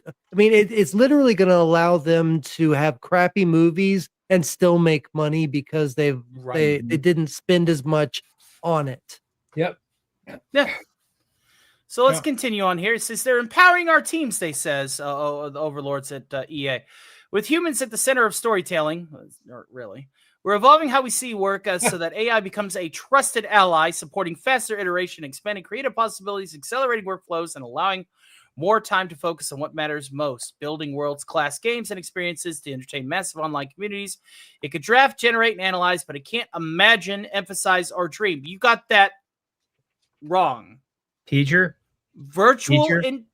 I have a question. Yes, sir. Trusted ally to who? Right. The robots. Thank See, you. this phrase right here, and I will highlight right here. It can draft, generate, and analyze, but it can't imagine, emphasize, or dream. That is absolutely incorrect. Bullshit. That is backwards. Yeah. Every quote, draft, generation, and analysis is more equitable to a subconscious dream than it is a cohesive frontal lobe thought. Yep. And that's not being able to imagine, empathize, or dream. That is the key to any type of art. That's the reason that art is so empowering and touches people in the part of their soul that they can't quite point out. You know, there's something inside you that when you see something that somebody created, you can feel that you can imagine what they feel. And what we're getting rid of that completely with Take it from somebody who is a lucid dreamer. Yeah, I'm a lucid dreamer. I taught myself how to lucid dream. Yeah, me too. Yeah, it's one of my coping mechanisms for whenever I kick the bucket. Because I'm going to have 11 minutes of eternity playing through my head. I'm going to wait my turn because I got a lot to say on this, but I'm going to wait my turn. Okay, even when I'm directing and acting and producing a dream state, I'm still noticing irregularities and shifts in my focus and perception. Where I look at a wall once and the picture, if I look at it again, the picture's moved or it's different. And I can't control that. And I'm a lucid dreamer. It is a procedural generation that is accessing your memory banks to compile an image. Mm-hmm. So it's not imagining. It's dreaming. No, it's transcendental meditation, astral projection. It's just taking reference points and trying to create a set piece with it. Mm-hmm. All right. That is what this is. All right. It's now a lot of things that people don't get is this is not artificial intelligence. The term AI has become so commonplace that it is absolutely 110% incorrect. It is a virtual intelligence. It still operates within a bracket of programming and parameters set forth by its creators to operate within the arenas that is allowed to operate in. And artificial intelligence implies that it is an intelligence that is sentient, not sapient, self-aware capabilities, and there you get your Skynet stuff. Okay? What we have here is a dreaming metric that is artificially calibrated, that is using a pool of this reference point, that reference point. What do you think it says? Hey, would you like to retrain this AI? Would you like to regenerate this? When I had an AI vocalizer for when I was doing Alistar dad joke videos, like 3-minute long clips, I found a good Charlie Morningstar AI voice, but I had to train that AI for 30 minutes in order for it to understand my vocal input and come out with Charlie's output. And it was only for 2 different lines in the dad joke. So no, it is very much a dreaming matrix. It is not cohesive. It's not founded. It's not going to be creative. It can't create. It can only take what's thrown in one side, exactly, and force something out. And you got to basically count your lucky stars and pray that it's something you were looking for, or else you're going to do it again. You're going to do it again. Put the paper back in, and it's going to keep coming back out. Mm-hmm. I've seen AI videos from Google, AI videos, where they literally will go, okay, here's an AI generated image. And the only instruction the AI has is please reproduce this image exactly as it is seen here. And the AI, incapable of copying and pasting the image and sending it back to you, starts making those minor little dream state changes. And over time, you start with one person and it is a totally different person by the end of the attempt of the please repost the same image exactly as you see it experiment. Huh? You're making it difficult for me to hold my tongue. Yep. Well, maybe Son of Mars should go first if he has the most to say on this topic. I concur completely. Let me finish this this slop here, and then we'll get to that. Creativity has always been at the heart of everything our teams do. says Kal Mitra, Vice President of Creative Innovation at EA, together with Stability AI. Stability and AI, that's an oxymoron if I've ever heard one. Almost a non sequitur. We're amplifying that creativity, giving artists, designers, and developers the power to dream bigger and build more. I use the term smarter paintbrushes. Sure you do, says Steve Kestel, head of technical art for EA Sports. We are giving our creatives the tools to express what they want, tools that allow creativity to get directly from people's minds into our experiences. That's also an antithesis because, again, if you are creating 3D models yourself through a CAD program or DAZ or 3D Studio, or if you're using Unreal Engine, which is an engine for visual, and interactive programming, then guess what? You are already manifesting what you want from your mind through tools that are already basic, according to what this guy wants to say. Tools to express what they want, tools that will allow creativity directly from people's minds. No, it's the antithesis of that, because you're taking your idea and you're putting it into a dreamer engine. You're putting it into a dream state, and you're praying that Freddy Krueger isn't around to fuck it up. Okay, Right. That's the short end of the potatoes of it. But now, since we have somebody here with the expressions on the matter, let's start with you, Son of Mars. The floor is yours. Thank you. I'll try to be brief, but I lack the words to be brief on this matter, to quote Samuel Clemens. As I said in the chat, my frustration exists on multiple levels. Okay. For several reasons, because I've worked with software for probably, I'm the oldest guy online, unless Casey's hanging around. Okay. I'm probably the oldest one around here. Okay. I've been working with software called expert systems since the middle 1980s. Okay. What we're seeing today is basically the evolution of that sort of software. Okay.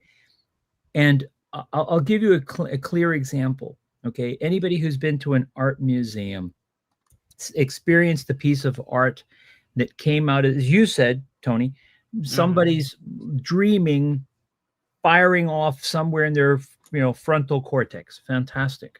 Okay. But I'll go even further. If you've ever experienced old art, and by old art, I don't mean Whistler's America, from the early 1900s. I'm talking about, let's go back 500 years. Go look at art by Michelangelo, Leonardo da Vinci. For example, The Birth of Venus. I've seen that painting in person. Okay. The thing is huge. It's actually a huge painting. It's not small by any stretch of the imagination. Okay. The thing is huge. Okay. There's no way that I could conceive, at least even mathematically, where any of these things, putting their collective effort into it, can envision ungiven some source information to come from some human, the idea of painting something akin to that kind of a masterpiece. Yes, that's the one with the clamshells.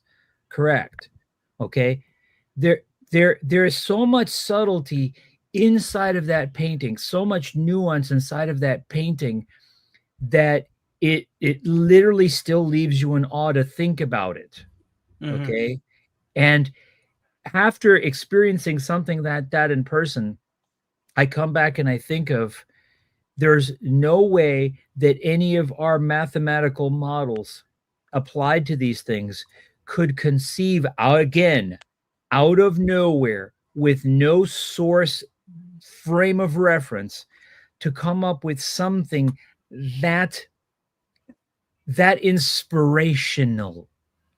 Think of anything that's come out of any of these things and ask yourself, does what I'm seeing inspire me? Okay. I walked out of the Uffizi Gallery after seeing that painting and some other ones from Da Vinci and a few other folks, where I literally had to sit at a cafe and just have a beer my brain floating above my head, wondering to myself, what the hell were these guys on when they drew these things? There's no way these things can come up with that sort of thing. There's no way. It's a lack of discipline. It's a lack of control. It's transcendental, Tony. Yes. It's transcendental. I reading about these things, these people didn't even know half the time when they were coming up with this stuff. They were literally making it up as they went along. That's the thing these things are missing. They can't make up anything as they go along. Only humans can do that, and now I'm going to shut up. Well, because back then they didn't have the media and music and all that stuff. They had communities that would philosophize. Right. They would get together and they would talk about the universe. They would talk about the transcendental. They would talk about the supernatural. They would talk about what is out there. And I mean, we don't have that anymore, especially now that we have a phone glued to our hand at all times. I mean, nowadays we don't have the opportunity to talk to people one-on-one and expand our minds. Yes, exactly. They had to talk to each other, Theta. Exactly. They had to talk to each other. Exactly. Yeah. All right. Excellent. Son of Mars. Thank you for that. Scooby, what are your thoughts on the fact that Electronic Arts corporate commander, not to confuse with the corporate commander of Angry Joe, or maybe I am. What are your thoughts? That one is funny. Yeah, corporate commander is great. What's your thoughts on all of these gaming companies just seemingly going, you know what? We're just gonna make everything automated now. Well, first of all, you got to remember this is EA. Mm-hmm. Kings of not doing anything. Kings of stupidity when it comes to the game industry. Right. At least more recently. I mean, at one point in time, they did have common sense. But like you said, it seems like a lot of gaming companies are switching over to AI. And you can see the evidence on Twitter. A lot of people are posting screenshots and gameplays and stuff created by AI showing, hey, would this be okay? Would you play this game? And just to let you know, it was made by AI, not by people, and so on. And it's a lazy way of doing things. And especially if they're trying to just train staff or whatever, it's still a very lazy way to do things. I mean, your staff is meant to be trained at a school. Yep. And if they didn't go to school, they don't know how to do the graphic design or anything like that, then you shouldn't hire them. You shouldn't rely on AI to do all the work for you. All right, I'm getting a request from Shrubby1989, and since he is a member of R&D on my Patreon, I just want to see the Son of Mars's reaction right quick. He wants to share this, so we'll do that. Sure. In just a few seconds. Let's do this, not to deviate, and then we'll get back to our reactions. Sorry, Scooby. If you got anything else you want to add, let me know. But there you go. And we'll expand that. Mm-hmm. What's your reactions to that? Apparently that's what Shrubby wants to show you. I don't know this particular piece. But I'm not familiar with that piece myself either, but it looks like a Rembrandt, or at least a Rembrandt style. The difference here is called the Night Watch. Over 400 years old. Yeah, it looks like a Rembrandt to me. If he wants, I'll post some of the pictures that I took when I was there at the Uffizi. There was one There Well, was people one need painting from Leonardo da Vinci that was unfinished. The man apparently took 6 pieces of scrap wood, glued them together, and this thing is like shit. It's like 6 feet by 8 feet. It left me awestruck, and it's not even finished. It was an unfinished piece. And that's what people need to consider. Sorry to interrupt, Scooby, but that's the thing people need to consider about older artworks, is that they didn't take hours or days or even weeks to complete. Some of them took months, even years to complete, which just goes to show that the ancestors of ourselves were a far more patient breed. But Scooby, why don't you finish your statement first before I give my Yes. Let's get back on track because we still have 2 topics we want to do. I would, and we're getting into our last hour and 10 minutes. I would, but I forgot what it was. Since okay, ladies and gentlemen, Scooby Pup 01, having forgotten what she said. I had quite a bit to say, but I forgot what it was once the thing got switched. So Digny, your thoughts? Well, my thoughts on all this is, first of all, it's not surprising. Second of all, it will lead to greater profits for EA, the OG devil of gaming. So it's not surprising that they're going to collaborate with this latest player in the AI space, even if it is a generic term now. And from my perspective, folks, when you model pieces of programming on the human brain, you are going to get humanity without morals. It's as simple as that. That's why AI in the 80s and 90s hit a standstill, because most of it was still analog. It was really the digital age and the neural net as a concept that supercharged what we consider today as AI development. That's why it's now almost ubiquitous, whereas in the past it was something people just laughed at as a piece of science fiction.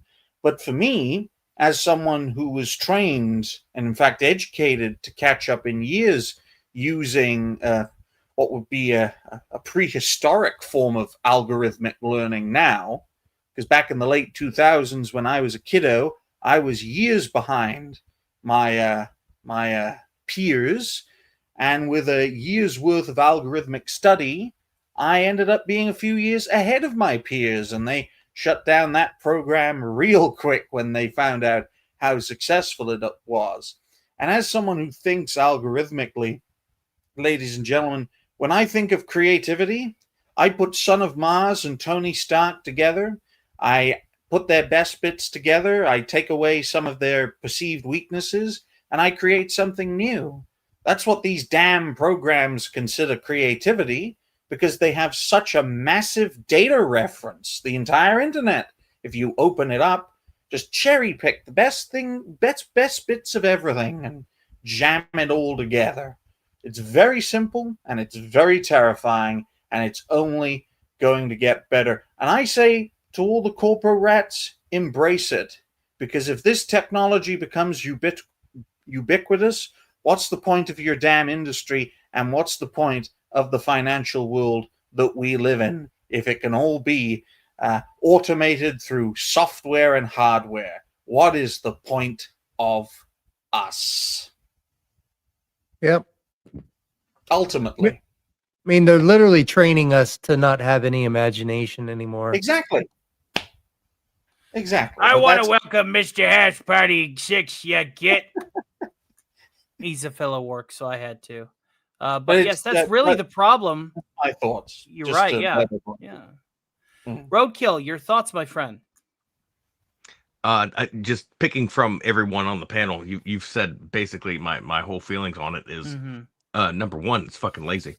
And they're gonna save money doing it, and also the AI systems nowadays, they have everything. They have all the Rembrandts, they have all any Facebook post that says this is so imaginary, this is so inspiring. They know what's inspiring now. They know how to play on different things that sort of represent certain pieces of artwork. We're fucked.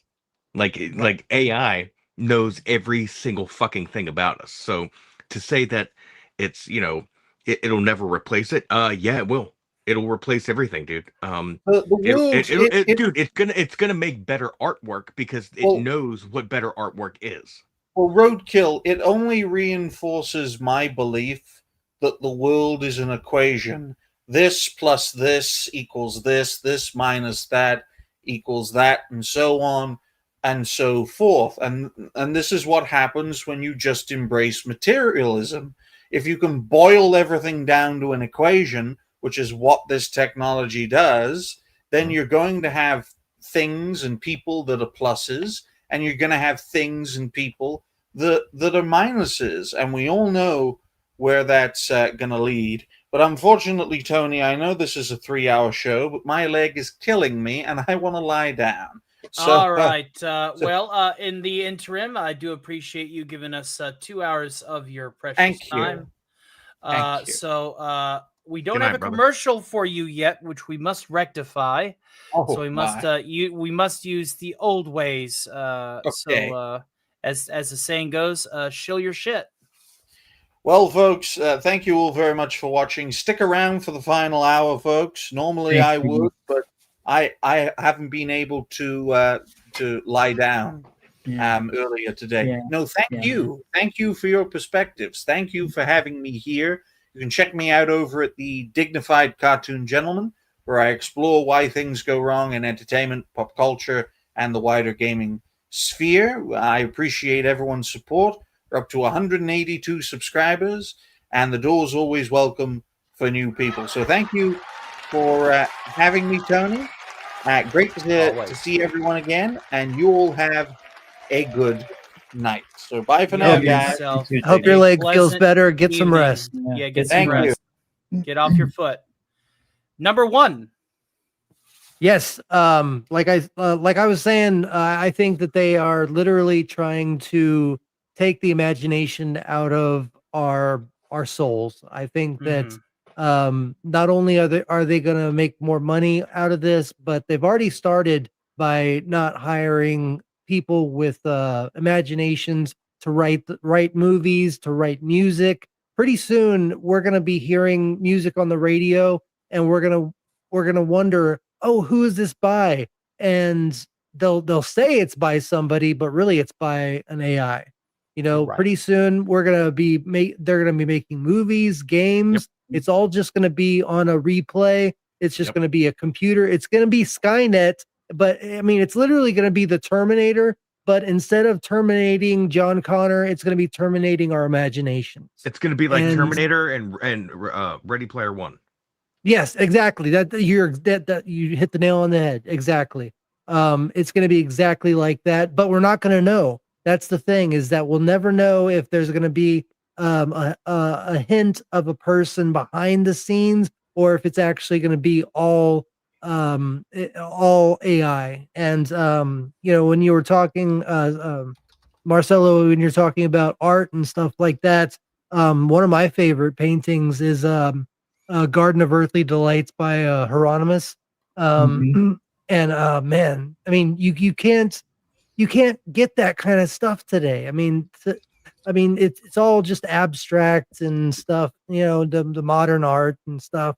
I mean, back then they had such detail and stuff, and it's just really sad the way that we've gone in media and in just inspiring people to be better and be more creative and stuff. We're dulling down our creativity, and that's what's so sad.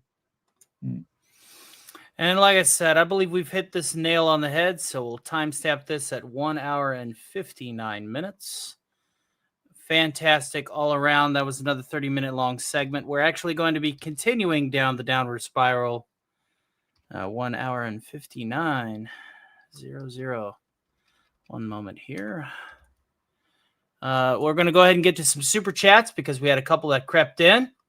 So let's go ahead and get that out of the way.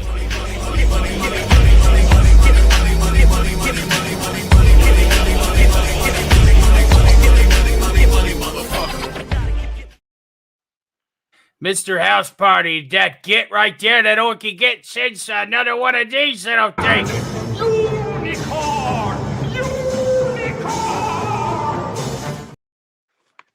He follows up with a very generous 5-member donation. Thank you, sir, and God bless. I do not have my chant currently up, so I cannot greet the members that have been reintegrated into the fold. But as always, I do appreciate your support. Thank you, sir, for supporting my humble little corner of the internet. We're going to continue doing this thing full time. We are obviously getting a shit. You hear me, math? All right, I will. Damn. Purple Buddy's Revenge says, if you want to see a painting that changed our forever, look at the screen. It took a few versions to get the one we have now, but nobody thought a still image could say so much before. And actually, minor correction to the birth of Venus. It is a Botticelli, not a Michelangelo. Shout out to the individual who gave us the right and proper actually on that. Yep. Thank you very much. So I don't know who said Michelangelo. I hope it wasn't me. I don't think it was, but it was a Botticelli. Yep.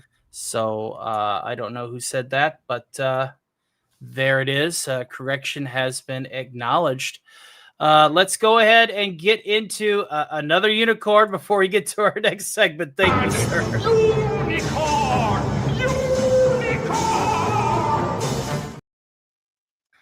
All right. And with that out of the way, let's go ahead and get to our next segment, which is back into the Hollywood sphere.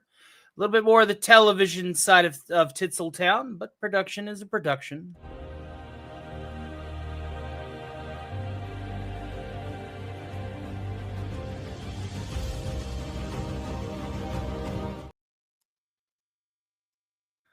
All right. A Power Rangers fan project is kicking up some controversy after AI allegations surface online. And, of course, this is, the other side of the coin. Mm-hmm. And I want to just reference Leon before we get into this. Leon over at Bolt the Word was talking about Sean Schimmel's immediate reaction to somebody who impersonated his Goku. Now, Sean Schimmel, for those of you who don't know, is a very sensitive, delicate little snowflake. However, he was also a victim of going, oh, well, that impersonator is just using an AI voice, and I don't appreciate having AIs done to me. The secret's out. Again, people are beginning to blend the quality of an AI thing versus the latter, unfortunately. And people are beginning to trust AI more and more, that when people are doing such a good job on something, and this article is actually brought to attention from Number One, so thank you, Theta. Yeah. The mudslinging begins. So let's get into the article right and proper and see what all of the fuss is about. The latest semi-official Mighty Morphin Power Rangers series fell apart as soon as it started due to the use of generative artificial intelligence. As seen online, the official trailer and subsequent material for Ninja Kids presents Ninja Kids Power Rangers, and Sakura Mita was just mentioning this in the chat earlier, has already been made private on the Ninja Kids YouTube channel, effectively locking out any new viewers from checking it out for themselves. While the teaser trailer is still available in various social media feeds, the video is unavailable on YouTube, with many citing the overwhelmingly negative response for the series' alleged use of generative AI as a reason for the media being pulled. Then there is the trailer down below. It says new teaser for the Mighty Morphin Power Rangers Ninja Kids collaboration. First episode should be dropping sometime this month. It's bad. The Ninja Kids TV YouTube channel debuted back in the early 2017. At that time has ballooned in popularity to the point of currently boasting over 24 million subscribers. The channel bills itself as the producer of family-friendly entertainment and features action-packed adventures, hilarious comedy, and energetic music videos.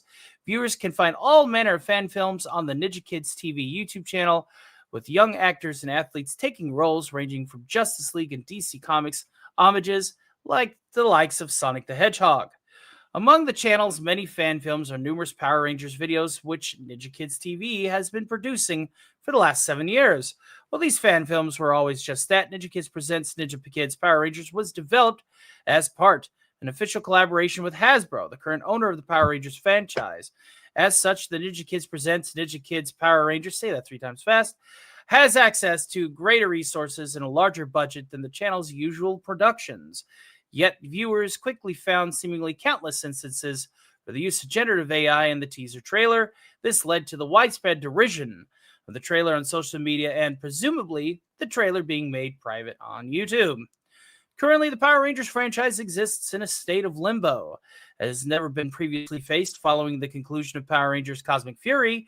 The mainline series that has ran 32 years was officially brought to a close. This, coupled with the cancellation of Netflix planned Power Ranger universes of films and television shows, has left fans no new Power Rangers productions to look forward to on the big or small screen for the first time in over 3 decades. Fortunately, Boom Studios has continued putting out new Power Rangers comics, albeit after ending their own 8-year epic that has helped redefine the entire franchise. Power Rangers titles can be streamed on Netflix, Pluto TV, and of course, Tubi. Yeah. If you like Power Rangers, Boom Studios comics is where it's at. You can't get any good Power Ranger content anywhere else. Mm-hmm. Yeah, and if you watch the trailer, I mean, there are scenes where Lord Zed goes from having no, like, you can see his brain to all of a sudden having like transforming and having a metal thing over his brain. The morphing sequences. I mean, when I made my 4-minute video for my intro for my streams, my videos, they look better than this, and that is sad. That is sad to see a production company that can't put together their own stuff. I mean, if I had the money to go out and make a Power Rangers short video or whatever and get professionals to make that, I would do it in a heartbeat. But no, they go out and get these AI programs that are just completely off. I mean, they don't even take the time to make sure that everything lines up right. It's sad. It's really sad. Wholeheartedly agree. Anything else you want to touch base on this before we go around with the rest of the panel? I'm just so upset that they are putting so much emphasis. I really do think that Roadkill is right. This is a combination of Terminator and Ready Player One. They're just taking away all imagination, creativity, and empathy for any characters, and it's just sad where we are in the state of media. It's unfortunate, but it is true.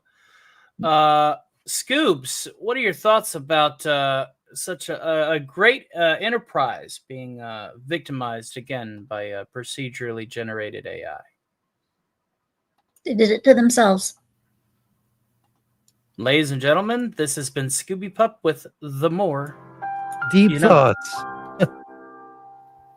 Jack Handy Marcello, with deep thoughts. I put in the chat, man. I mean, you know, I mean, I was already in my late 20s when Power Rangers really hit here, but I thought it was a cool concept. I enjoyed watching it when my oldest came along. We watched it. You know, I remember going with him to shop for some of the action figures. He still has a White Ranger. And this is why I said it's like they've gone and messed up my Power Rangers, because it was fun and a little campy, but it was fun. It was just plain fun, man. Why do they have to mess up stuff that's just fun? They can't leave fun stuff alone. They just can't. I'm sorry. It's unfortunate, but again, it's just a fact, and that's really what it boils down to. You know, it's a problem. They don't know how to have fun.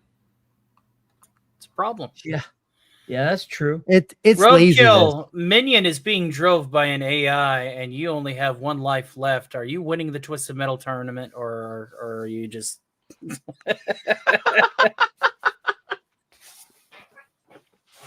What's your thoughts, man?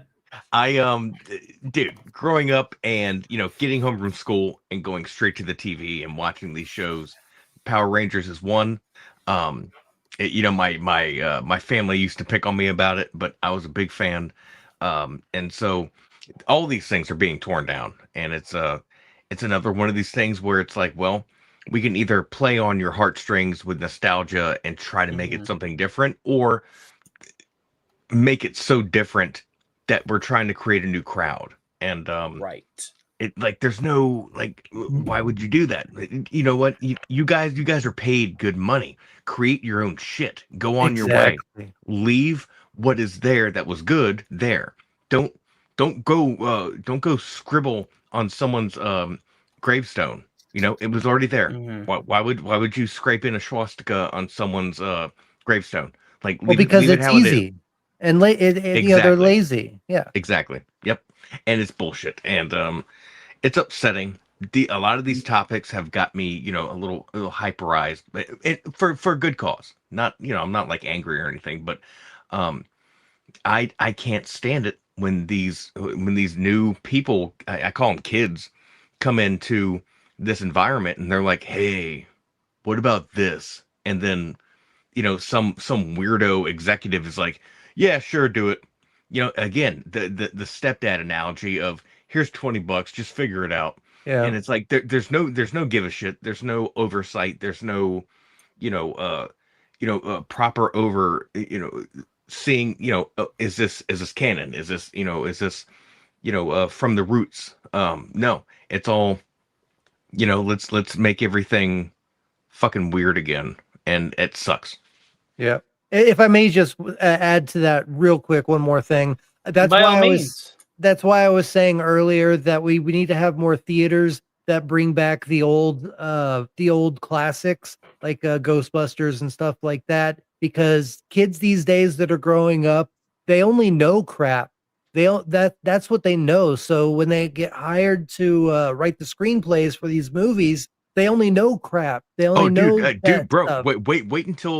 Wait until kids like my kids' age grow up. Yeah, exactly. It's going to keep getting worse. They started on like shorts and like, YouTube shorts and TikTok. And exactly. I'm like, we're going to go to the theater and watch a 5-minute movie. Yeah. I mean, because that's the attention span. The cool part is I try to explain to my oldest kid, my daughter, like, like from the get-go, she's more mature and able to listen up. But, hey, you get your drink, you get your popcorn. If you can't afford it, sneak some candy in, but you go and you sit and you enjoy, it's not, you don't need a festival. It doesn't have to be 5 minutes. You have to kind of have patience for what's happening, and, my son, my youngest is not the way, but, hopefully he'll learn. But yeah, there's just things that I try to employ that, I'm just trying to, I don't force it. I just try to give them, the best possible way. So when they watch TV shows and I'm like, oh, that came from this, or this came from that, check this out. If you like that, check this out, because I want to give them a little bit of background to what they're watching, rather than Mr. Beast taking a dump on someone on an island somewhere. Yeah. Like, what the fuck are you watching, dude? I'll give you 10 grand if I can poop on your face. No, sir. Take your money and fuck off. Yeah. Well, I think this is a good place to cap this off at 2:13:45. And then we're going to get into our next topic here, which also has to deal with a little bit of some AI. But before we do, we got some super chats that have rolled in here. So 2:13:45. All right, let's get to these super chats because we have them.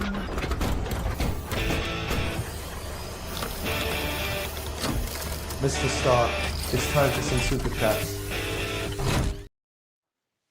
And I want to thank everybody again for all of your generosity. This has been a very, very generous audience, and you guys rock. Roadkill 101 with a very generous $9.99 super chat. That makes you a producer on tonight's program as well as our special guest. Thank you for your support, brother. God bless you. He says, here's $9.99 to never play the unicorn video for the rest of the stream. I must adhere to it. Dude, Jeremiah Norris says, I just saw dude come in and he's like, unicorn. No, I know. you're done. You're done. No, You're done. no, I tell you what, if you guys want more unicorn clips, we're just set up a temporary goal. If you can match what he put and ante up 10 more. If somebody says a $20 super chat, I will play the unicorn clips going forward. Nope. We're gonna do it like Snowdub does the horses. Speaking of Snowdub, it was an intended segue because, quite frankly, that's who we're going to be rating here in a few minutes with some ALF content, as we finally find out who is the daddy of the sock abomination happening on the Cotton Council. Oh God! A few minutes. Boy. We're getting to the bottom of it tonight. Jeremiah Norris with a very generous $2 super chat says, "TV is worthless. Internet is everything." Point. Internet is forever. TV is not. Mr. House Party 6 with a very generous gifting of 10 Starkfire memberships. We have picked up 10 new members today. Hail and thank you, sir. He says, quite frankly, 5 more members coming from the gate. Thank you, my friend. We have a total of 10. There is the unicorn super sticker right there that we are until we get our $20 clicker. If you play it, I'm throwing my iPad against the wall. I'm joking. Much Liberty Prime. Absolutely. Much Liberty Prime. All right. So with that, let's go ahead and get into our next segment. And thank you guys again for the outpouring of generosity. You guys rock. Now we have 2 unicorns that are still in the stable. However, they will be broke free after a $20 super. And that, of course, will have diminishing returns closer to the end of the show. It might be $10 at the end of the show.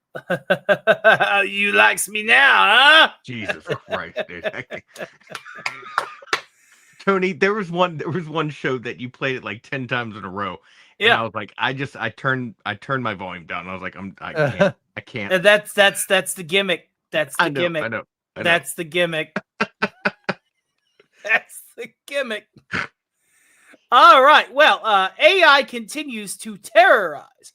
At least that's what happens in Newark, New Jersey, when people start monkeying around with it. Ladies and gentlemen, it's time for some odd news. Are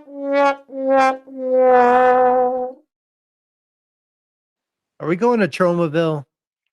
We're going to Tromaville, ladies and Are gentlemen. we seriously? Newark, New Jersey. On October 24th, police in New Jersey said there were reports of monkeys on the loose in Newark and are a social media hoax perpetrated by photos and videos that appeared to be AI generated. Newark Public Safety Director Emmanuel Miranda, say that 3 times fast, said police received a report of wild monkeys on the loose at George King Village on Thursday morning, one day after local animal control received similar reports of monkeys on the streets of Newark. Well, that's just a typical Thursday morning in Jersey. It's Jersey, man. Sounds like West fucking Kegel. Yeah. Who the hell let Furious Dan and his family out? I know, man. Not his family, just a bunch of Furious Dans. Yeah. But this is again, this ties back into AI stuff. People will believe anything these days. It's crazy. Police searched the area for the reported sighting, but found no signs of non-human primate activity. I love the way that was written. Just a bunch of Furious Dans. Just a bunch of Furious Dans and Wes Kegels and the occasional Andy Masterson. Someone take that gun and just give him a stick. You can have a stick, but take the gun from the monkey. Miranda said that the reports are now believed to be in the results of a hoax. Officers have not located any monkeys, Miranda told WPIX TV. Any photos or videos posted on social media regarding this incident are likely AI generated. Oh Lord, let's just take a quick gander at this, just so that we have context here, some context clues, ladies and germs, context clues. Wheel of morality, turn. Just wait till they get a load of Furious Duck, right? Oh shit. Oh, heavens to Betsy. Hey, Looks Slay, like how my you doing? internet's not going to do her, unfortunately. But it definitely looks like people were pranked. They're talking to some people on the street. Okay. Yeah. Like doing a lurch. But there you go, ladies and germs. There you go. Guys, like, is anyone here on Reddit?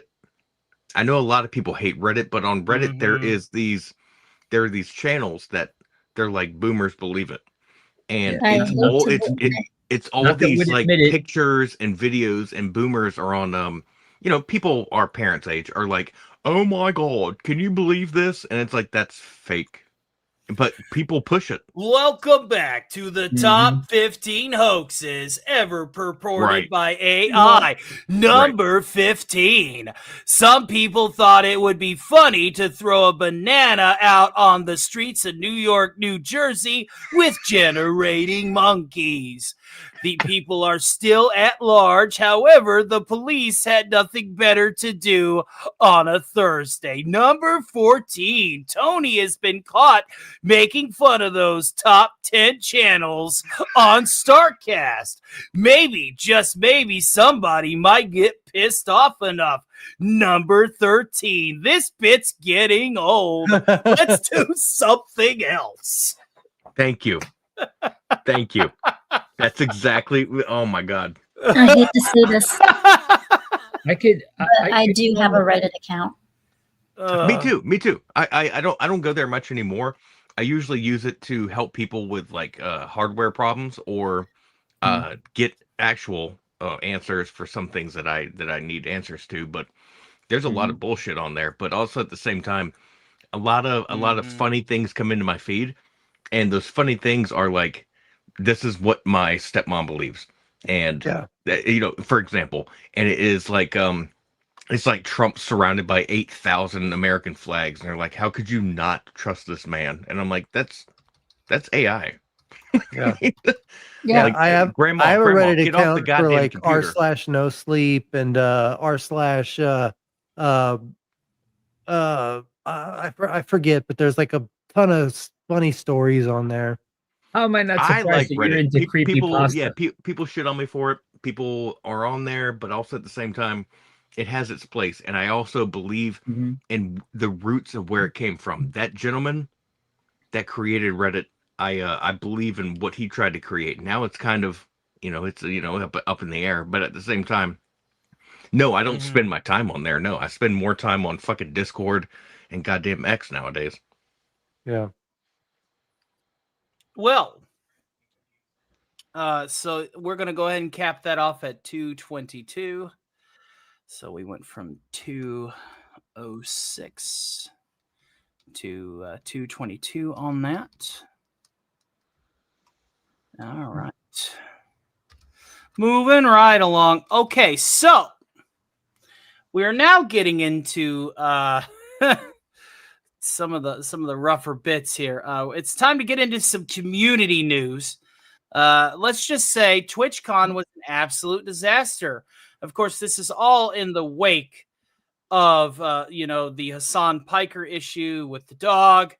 I've seen people dressed up as Hassan and the dog with the shock collar that are also. Oh God! We're going to be talking about Tectone. And now he had a falling out with another established name in the Twitch community by the name of Peach Jars. So let's have a little community news. I didn't understand any of that, but I'll take your word for it. Here we go. Well, like I said, I'm just reporting what I see. So let's get to it. Why can't we all just get along? Why can't we all just get along? Apparently, people over there on it's not possible for Twitch. Hassan, Emiru, all of them, not possible. So let's just get right to it, and we're gonna basically not play the audio for this, but this is basically our icebreaker. I don't know who this guy is. But this guy here, this will be our first part of X that we show. This guy here is making a base point. Okay, he's saying, "Oh, I can't say the word. You know which word I'm talking about." Yes. Okay. Yes, all right. yes. All right. This is The word for cigarettes. the word for cigarettes. So, he's been trying to make an argument going, hey, my brother's gay and I call him that all the time. And she's literally going, I'm a reasonable human being. You're being transphobic. You're being, homophobic. And she's trying to walk away from him. And again, this is how her day at TwitchCon started, right? I'd have called him the N-word. Right. But yeah, so that's how this starts, right? Mm-hmm. Yeah.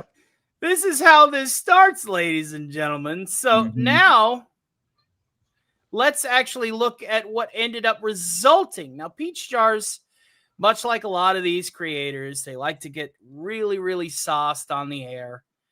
Or they like to get really, really sauced, and then they do things online. So okay. Peach Jars has said to Tectone, after replying, I pray you shut the F up. Now, Tectone obviously said some things to her, and then she decided to do this massive inebriated, blow up. I mean, we knew Nux, who is, a VTuber, and he's left leaning. I love him right here. He's like, look, is he left leaning? Because I've seen him have some pretty. He's open to discussion. He's not okay. It's not. He's not like leaning. Yeah, I've heard him have some pretty conservative takes. Yeah, on he's got some based stuff going on. So there's this big fallout now, right? This big fallout. He says, good night, boys. Today's was the rough one. Praying that at least one good day for all of us tomorrow. And that was her response. And then he turned around and he blocked her. And then she said, none of your former colleagues respect you. Stupid grifter can't even face reality when it comes to people he used to hang. Ooh, someone's cooking and seething. Somebody is cooking. No, somebody's fucking cooked. Because I have the deets, ladies and germs. She absolutely admitted to drunk tweeting, which totally invalidates this entire tirade. Because dude, was she the girl in the video? Yes. Speech. Okay. Crashes out on Tectone, and again, there's just Tectone there. And that's not even the guy that was that he was. No, it's over Miskiff.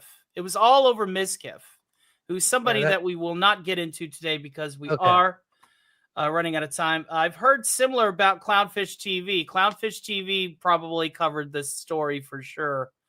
In fact, I would almost guarantee I would too. Yeah, But now, last clip here, and we'll bring this one up to size. This clip right here is where it all. She admitted it. I tweeted. Okay, so make sure I got this displayed on the duck properly. There we go. All right, listen in, folks. I mean, my tweet to Tectone, I ratioed him so hard. I think it's like almost at 20,000 likes. My response to him. What did you say? Yeah, he was like, said he was praying for something, and I said I'd pray for him to shut the fuck up. I was drunk shit posting. There's the he admitted it right there. My tweet to Tectone, I ratioed. She was drunk shit posting. There it is. Drunk shit posting. Dude, yeah. What is she? Fucking 18? Yeah, you gotta stop doing that shit. I mean, that's the state of Twitch. That is the state of Twitch right now. As you know, Twitch is very much left centric. You know, they're all up in their fifis with each other. And here lately, ever since the Kira shocking. Yeah. Ever since Kira got shocked, there has been this massive fallout. Okay. Like this massive fallout. 76? Massive fallout. That's Fallout it. 3 or Fallout 4?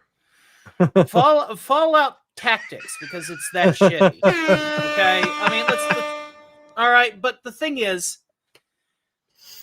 we see this infighting on all of our communities, which is one of the reasons why I'm bringing this up. You know, if somebody says something that's just out of line with a lot of these people that are very passionate, what you get is these, you know, auto block responses and this, that, and the other. And, you know, it goes the same over here. I mean, everybody here has dirty laundry. Everybody here has dirty laundry. I've done it with one I've had person. online crash outs where I've gotten drunk and everything else, right? So everybody's guilty of this. We're all human, and we're all essentially faulted. We have faults. Oh yeah, man. Yeah, we're human. But it's becoming more and more comfortable for people to just auto block and tell each other to basically fuck off. Yeah. After, you know, you've done collaborations with somebody for so long and you've done all of this work with these people for so long. I think you hit the nail on the head. It's becoming more comfortable to do this kind of shit to people. That and it's not cool because if everyone just, you know, kind of talked it out and fixed it, dude, we could become, they could become a serious, you know, force. But there's lines instead, being drawn. Yeah, but instead, everybody loves a shit post. Everybody loves an argument. So, what's going to get the most clicks? It's going to be shit posting. It's going to be arguments. It's going to be friends turning against friends. I mean, that's what's going to get clicks. So, unfortunately, that's the state that we're in, and we need to get past that. Yeah. And we need to have the community that we have here, where we love each other and we have each other's backs and everything. We need it now more than ever, brother. Yeah, because exactly. Dude, they're coming. There's people coming after everyone on this panel. You know exactly who we're talking about. There's people coming after us. After you guys, I'm not even there yet, but after you guys, and I can't stand to see that because I'm like, dude, we kind of like the same things. Why are you doing this? It's weird. Yeah. Scooby, you were going to say something? Can't we all just get along? Yeah, I will play well, again. I will do it again. Why can't we all just get along? Well said. Shit. I'm going to throw you a different perspective. I'm wondering if some of this stuff isn't actually orchestrated. Think about it. Fake or orchestrated. That's a good point. You know, or orchestrated discord.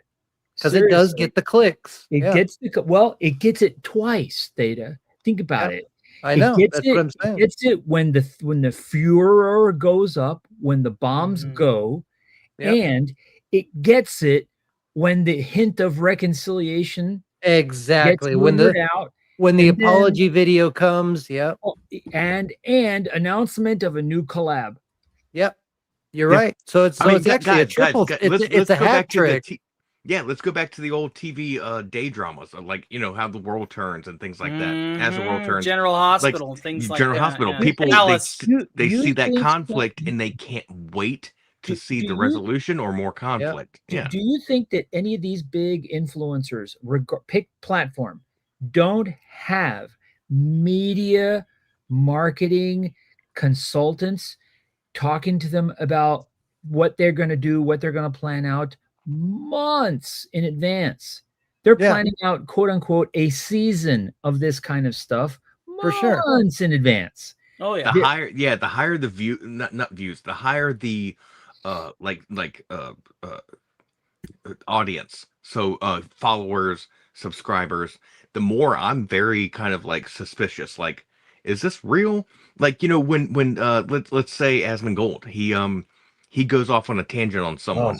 I'm like, dude, is this real? Like, or is this orchestrated? Like, because I feel like with that many fucking subscribers, why the fuck would you even bother? Like, you have millions of people. Like, why would you pick on someone? And yeah. Well, punching up and punching down is a totally different category here. Yeah. Okay. We're looking at this from the base outlook of collaborators. Like collaborators, if you're collaborating with someone and your relationship, your business relationship with that person is so fragile that one misconstrued take, one hot take is all it takes between you, a fifth of tequila, and an auto block later. Okay, then what's the point of content creation? We're trying to team up. We're trying to be the next big thing. Look, and if they want to be the next big thing over there, they're going to have to take a nickel's worth of free advice from a little podunk show, right? Okay. Exactly. Yeah, I came for the content creation. I stayed for the tequila. Yeah. Look at the shows. Fact that other people have other opinions. It's that simple. Here's the way I'm looking at it. This is the latest incarnation of shows like The Real Life that we used to see on MTV. Yeah. Jersey Shore, The Real Life, whatever. This is the latest incarnation of that stuff. Mm-hmm. Okay. It is. Dude, you're kind of right. Except you don't have a Guido slapping their hands every time they say a word. Correct. Correct. It's. Are you not hearing me? It's uncurated. Yes. Okay. It's uncurated. It's raw, and I don't mean raw as in lion. I mean it's more raw than what we used to see on TV on MTV or VH1. It's more raw. Yeah. You're absolutely Mary right. Stone says that she just got a message from Doomcock. He's okay, thank God. Yes, he posted a large post on YouTube saying that he's going through things that are keeping him away from his equipment. I'm going to probably send him a ditty a little later on and ask if there's anything we can do to help. Because Lord knows, if it wasn't for Cardinal Sin, I wouldn't be here streaming right now. I'm streaming on the computer that he bought me. So if it has anything to do with equipment or anything like that, we could probably figure something out down the line. If he needs something like, I'm pretty sure he already has a support system in place. I'm pretty sure. Yeah, exactly. I reach out to him. I would reach out to him just to make sure that he's okay. And but with that, I think we've pretty much nipped this one in the bud about Peach Jars and Tectone. We have about 20 minutes left. Idiot Peach, that is her hat. We're going to react to some AI slops. So what I'm going to do is we're not going to be able to do that today because we are running short on time. We have enough time to do our plugs and say our goodbyes. However, at 2 hours, 37 minutes, and 55 seconds, we're going to go ahead and we're going to get to our outros. And to make it up to you all, because everybody's been so generous, I just want to say thank you all again. I will have Rick and Morty react to the Rick and Morty AI slop that we had planned. Nice. And we're gonna release that as a video. I'm gonna try and have that done alongside an Alistor reacting to Mr.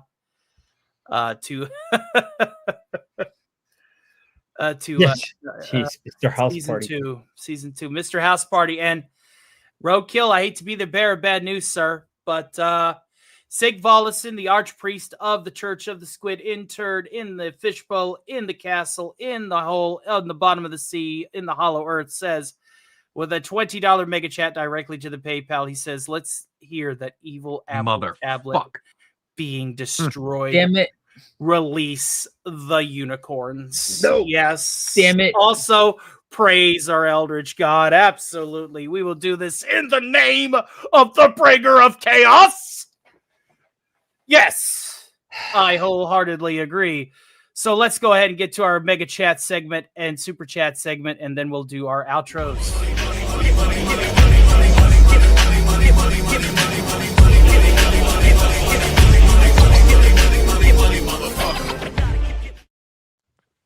All right. So with that $25 mega chat, absolutely. And I believe as of this notice stop, we had 3 unicorns to adhere to. Unicorn! Unicorn! Unicorn! Unicorn!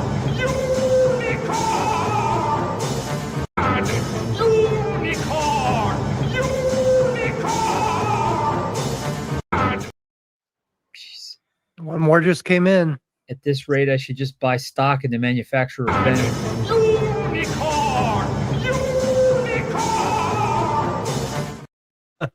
There we go, ladies and germs. I All hate right. everything. You're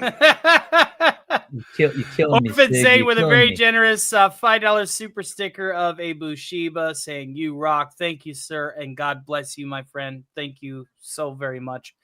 Mr. House Party is donning the yellow and going, "Right! There's things to shoot over there." Because he's like, "Fuck that more." Wah! Absolutely. Thank you guys for all of your support tonight. It means the world. Thank you for welcoming back the StarkCast. We had a lot of technical difficulties our first time through, but now I believe things are beginning to iron themselves out, and it is becoming a right and proper production. So with that out of the way, I think it's time for us to go ahead and there it is. There she is. Damn it. There she is. Unicorn!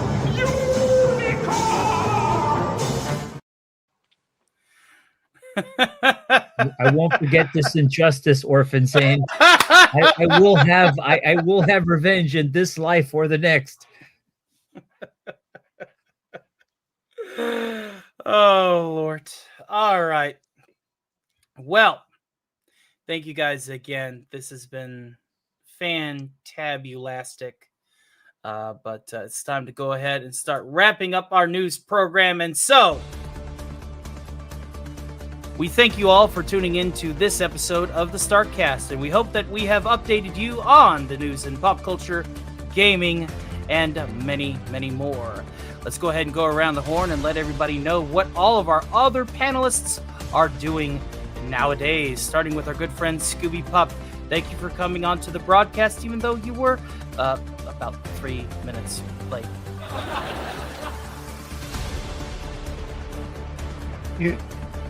Show your shit. Okay, so for me, next week I start up Scooby Pups Arcade again, starting on Monday around 2-3 p.m. Check out Twitter, check out YouTube. I will list the time as towards when I will start, and then I will list as towards how much time left until I start. So I will be starting up Scooby Pups Arcade and picking up where I left off with Silent Hill F. And on the 28th, I will be dropping a premiere Scooby Pup review video with me and Alistair doing a review of the entire first season of Has Been Hotel, with the pilot included, in preparation for season 2. Sounds good. Can't wait. Lots of work ahead of us tomorrow. Let's go ahead and go to the Son of Mars. Oh, by the way, before you start, one more thing. Unicorn! Unicorn! I love you, mate. There was another one too. Fine. I'll be saving that for whenever he's done with his plug. Okay, all right. My plug's going to be quick. Stay tuned. Coming soon. Who knows what evil lurks in the hearts of the internet? Only the shadow knows. You heard it here. Sounds good. And then, of course, to cap it off, Unicorn! Roadkill 101, thank you for being a special guest as well as a producer on tonight's program. I hope that you had yourself a good time. And we would definitely like to have you again, as it were. But in the meantime, what have you got coming down the pipeline, sir?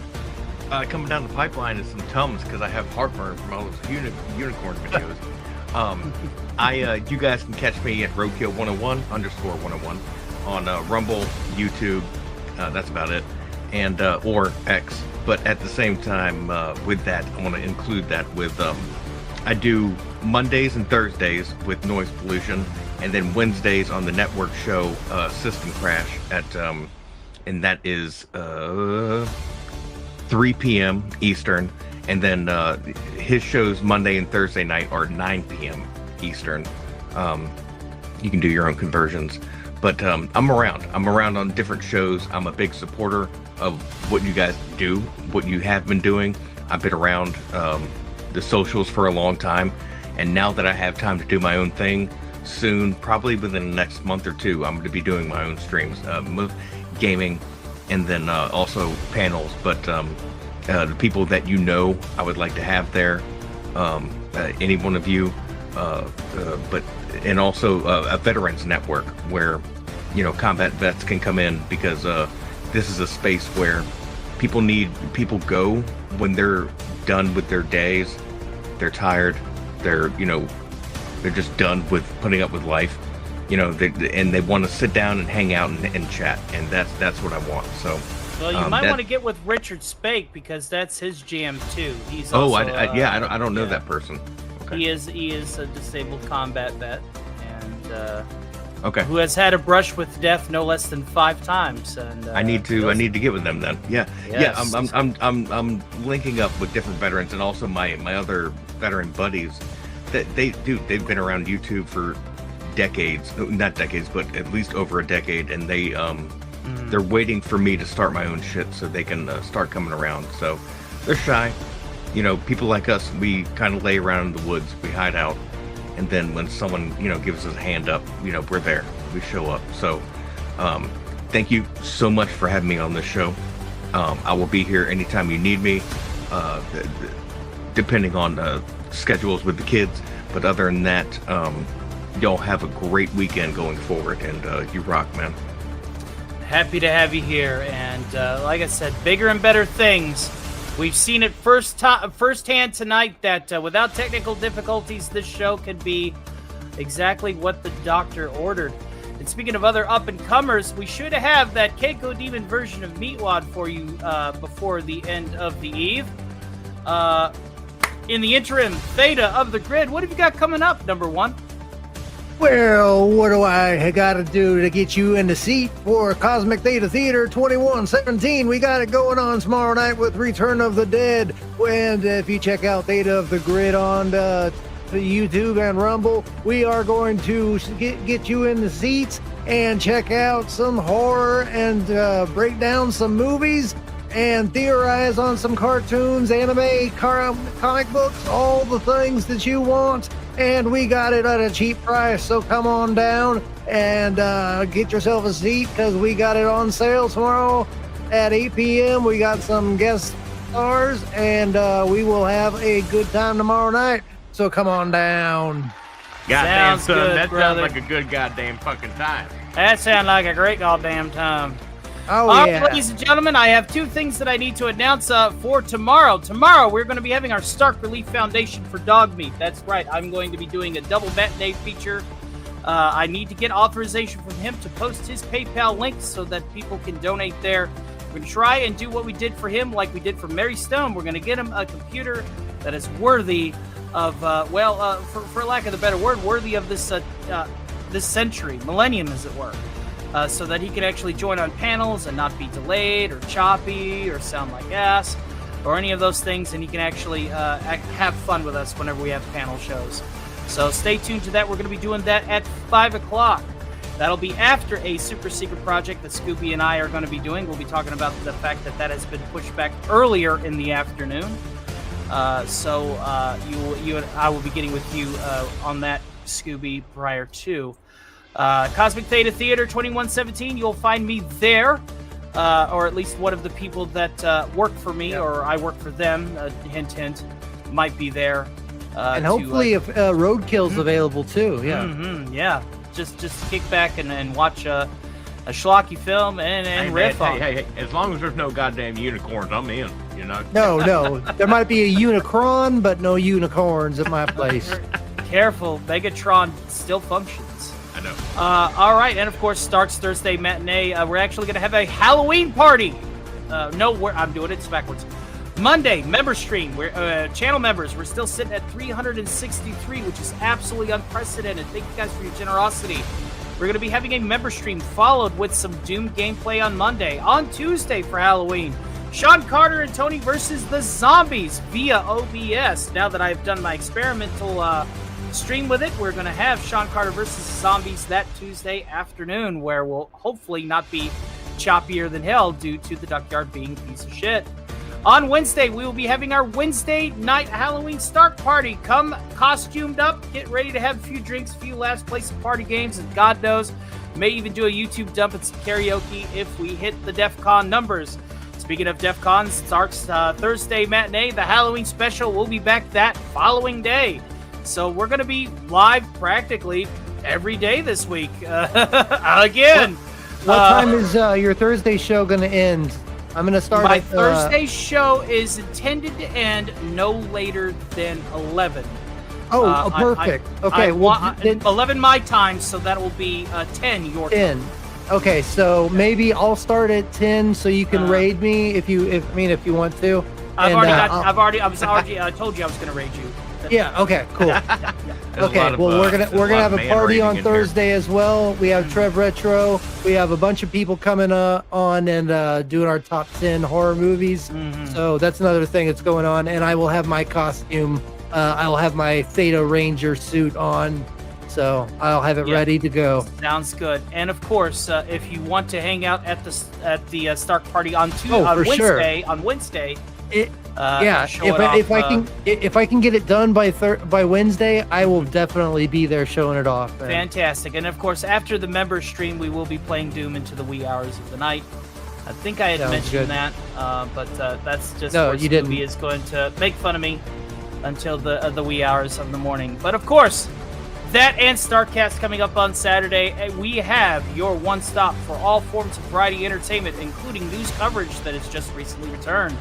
Hell, speaking of which, we are about ready to raid the Great Snow Dub. That's right, because tonight, ladies and gentlemen, we find out who the baby daddy is. If you haven't been in the know with the Cotton Connection, then feel free to have this little recap just because. All right, so long story short, Ginger Horse had this encounter with a toxic waste barrel, and there has been allegations that the toxic waste barrel is actually the progenitor of either Alf, Rudolph, or both. If I could talk today, we're going to find out tonight. And of course, Marcelo Lopez, being our lawyer, says his client is most definitely innocent. So he's like the toxic Avengers of Muppets. Yes, he is. So, with that, thank you all again from the bottom of my heart. You make this endeavor just absolutely fantastic, and could not have done with it. Yes, there is. Come vote in the poll on who's your daddy, and you're going to be automatically whisked away over there. But if you're of the impatient sort and don't want to see my Patreons as we, skedaddle out of here, you can go ahead and follow that link. Just say Stark Tower Raid, and you will auto-magically be awaiting the Cotton Chaos that will be happening at 10:15 Eastern, 9:15 Central, so here in about 15 minutes. With that, thank you all again for tuning in to this episode of the StarkCast. Who knows what we will have coming down the pipeline on StarkCast Mk18 next Saturday. The same panel of pundits. We do need a special guest, and I think I got my eyeball on one already. So thank you all again from the bottom of my heart. You all have been rad, and we'll see you next time. Shock my dog. No. Go shock your dog, Raiden.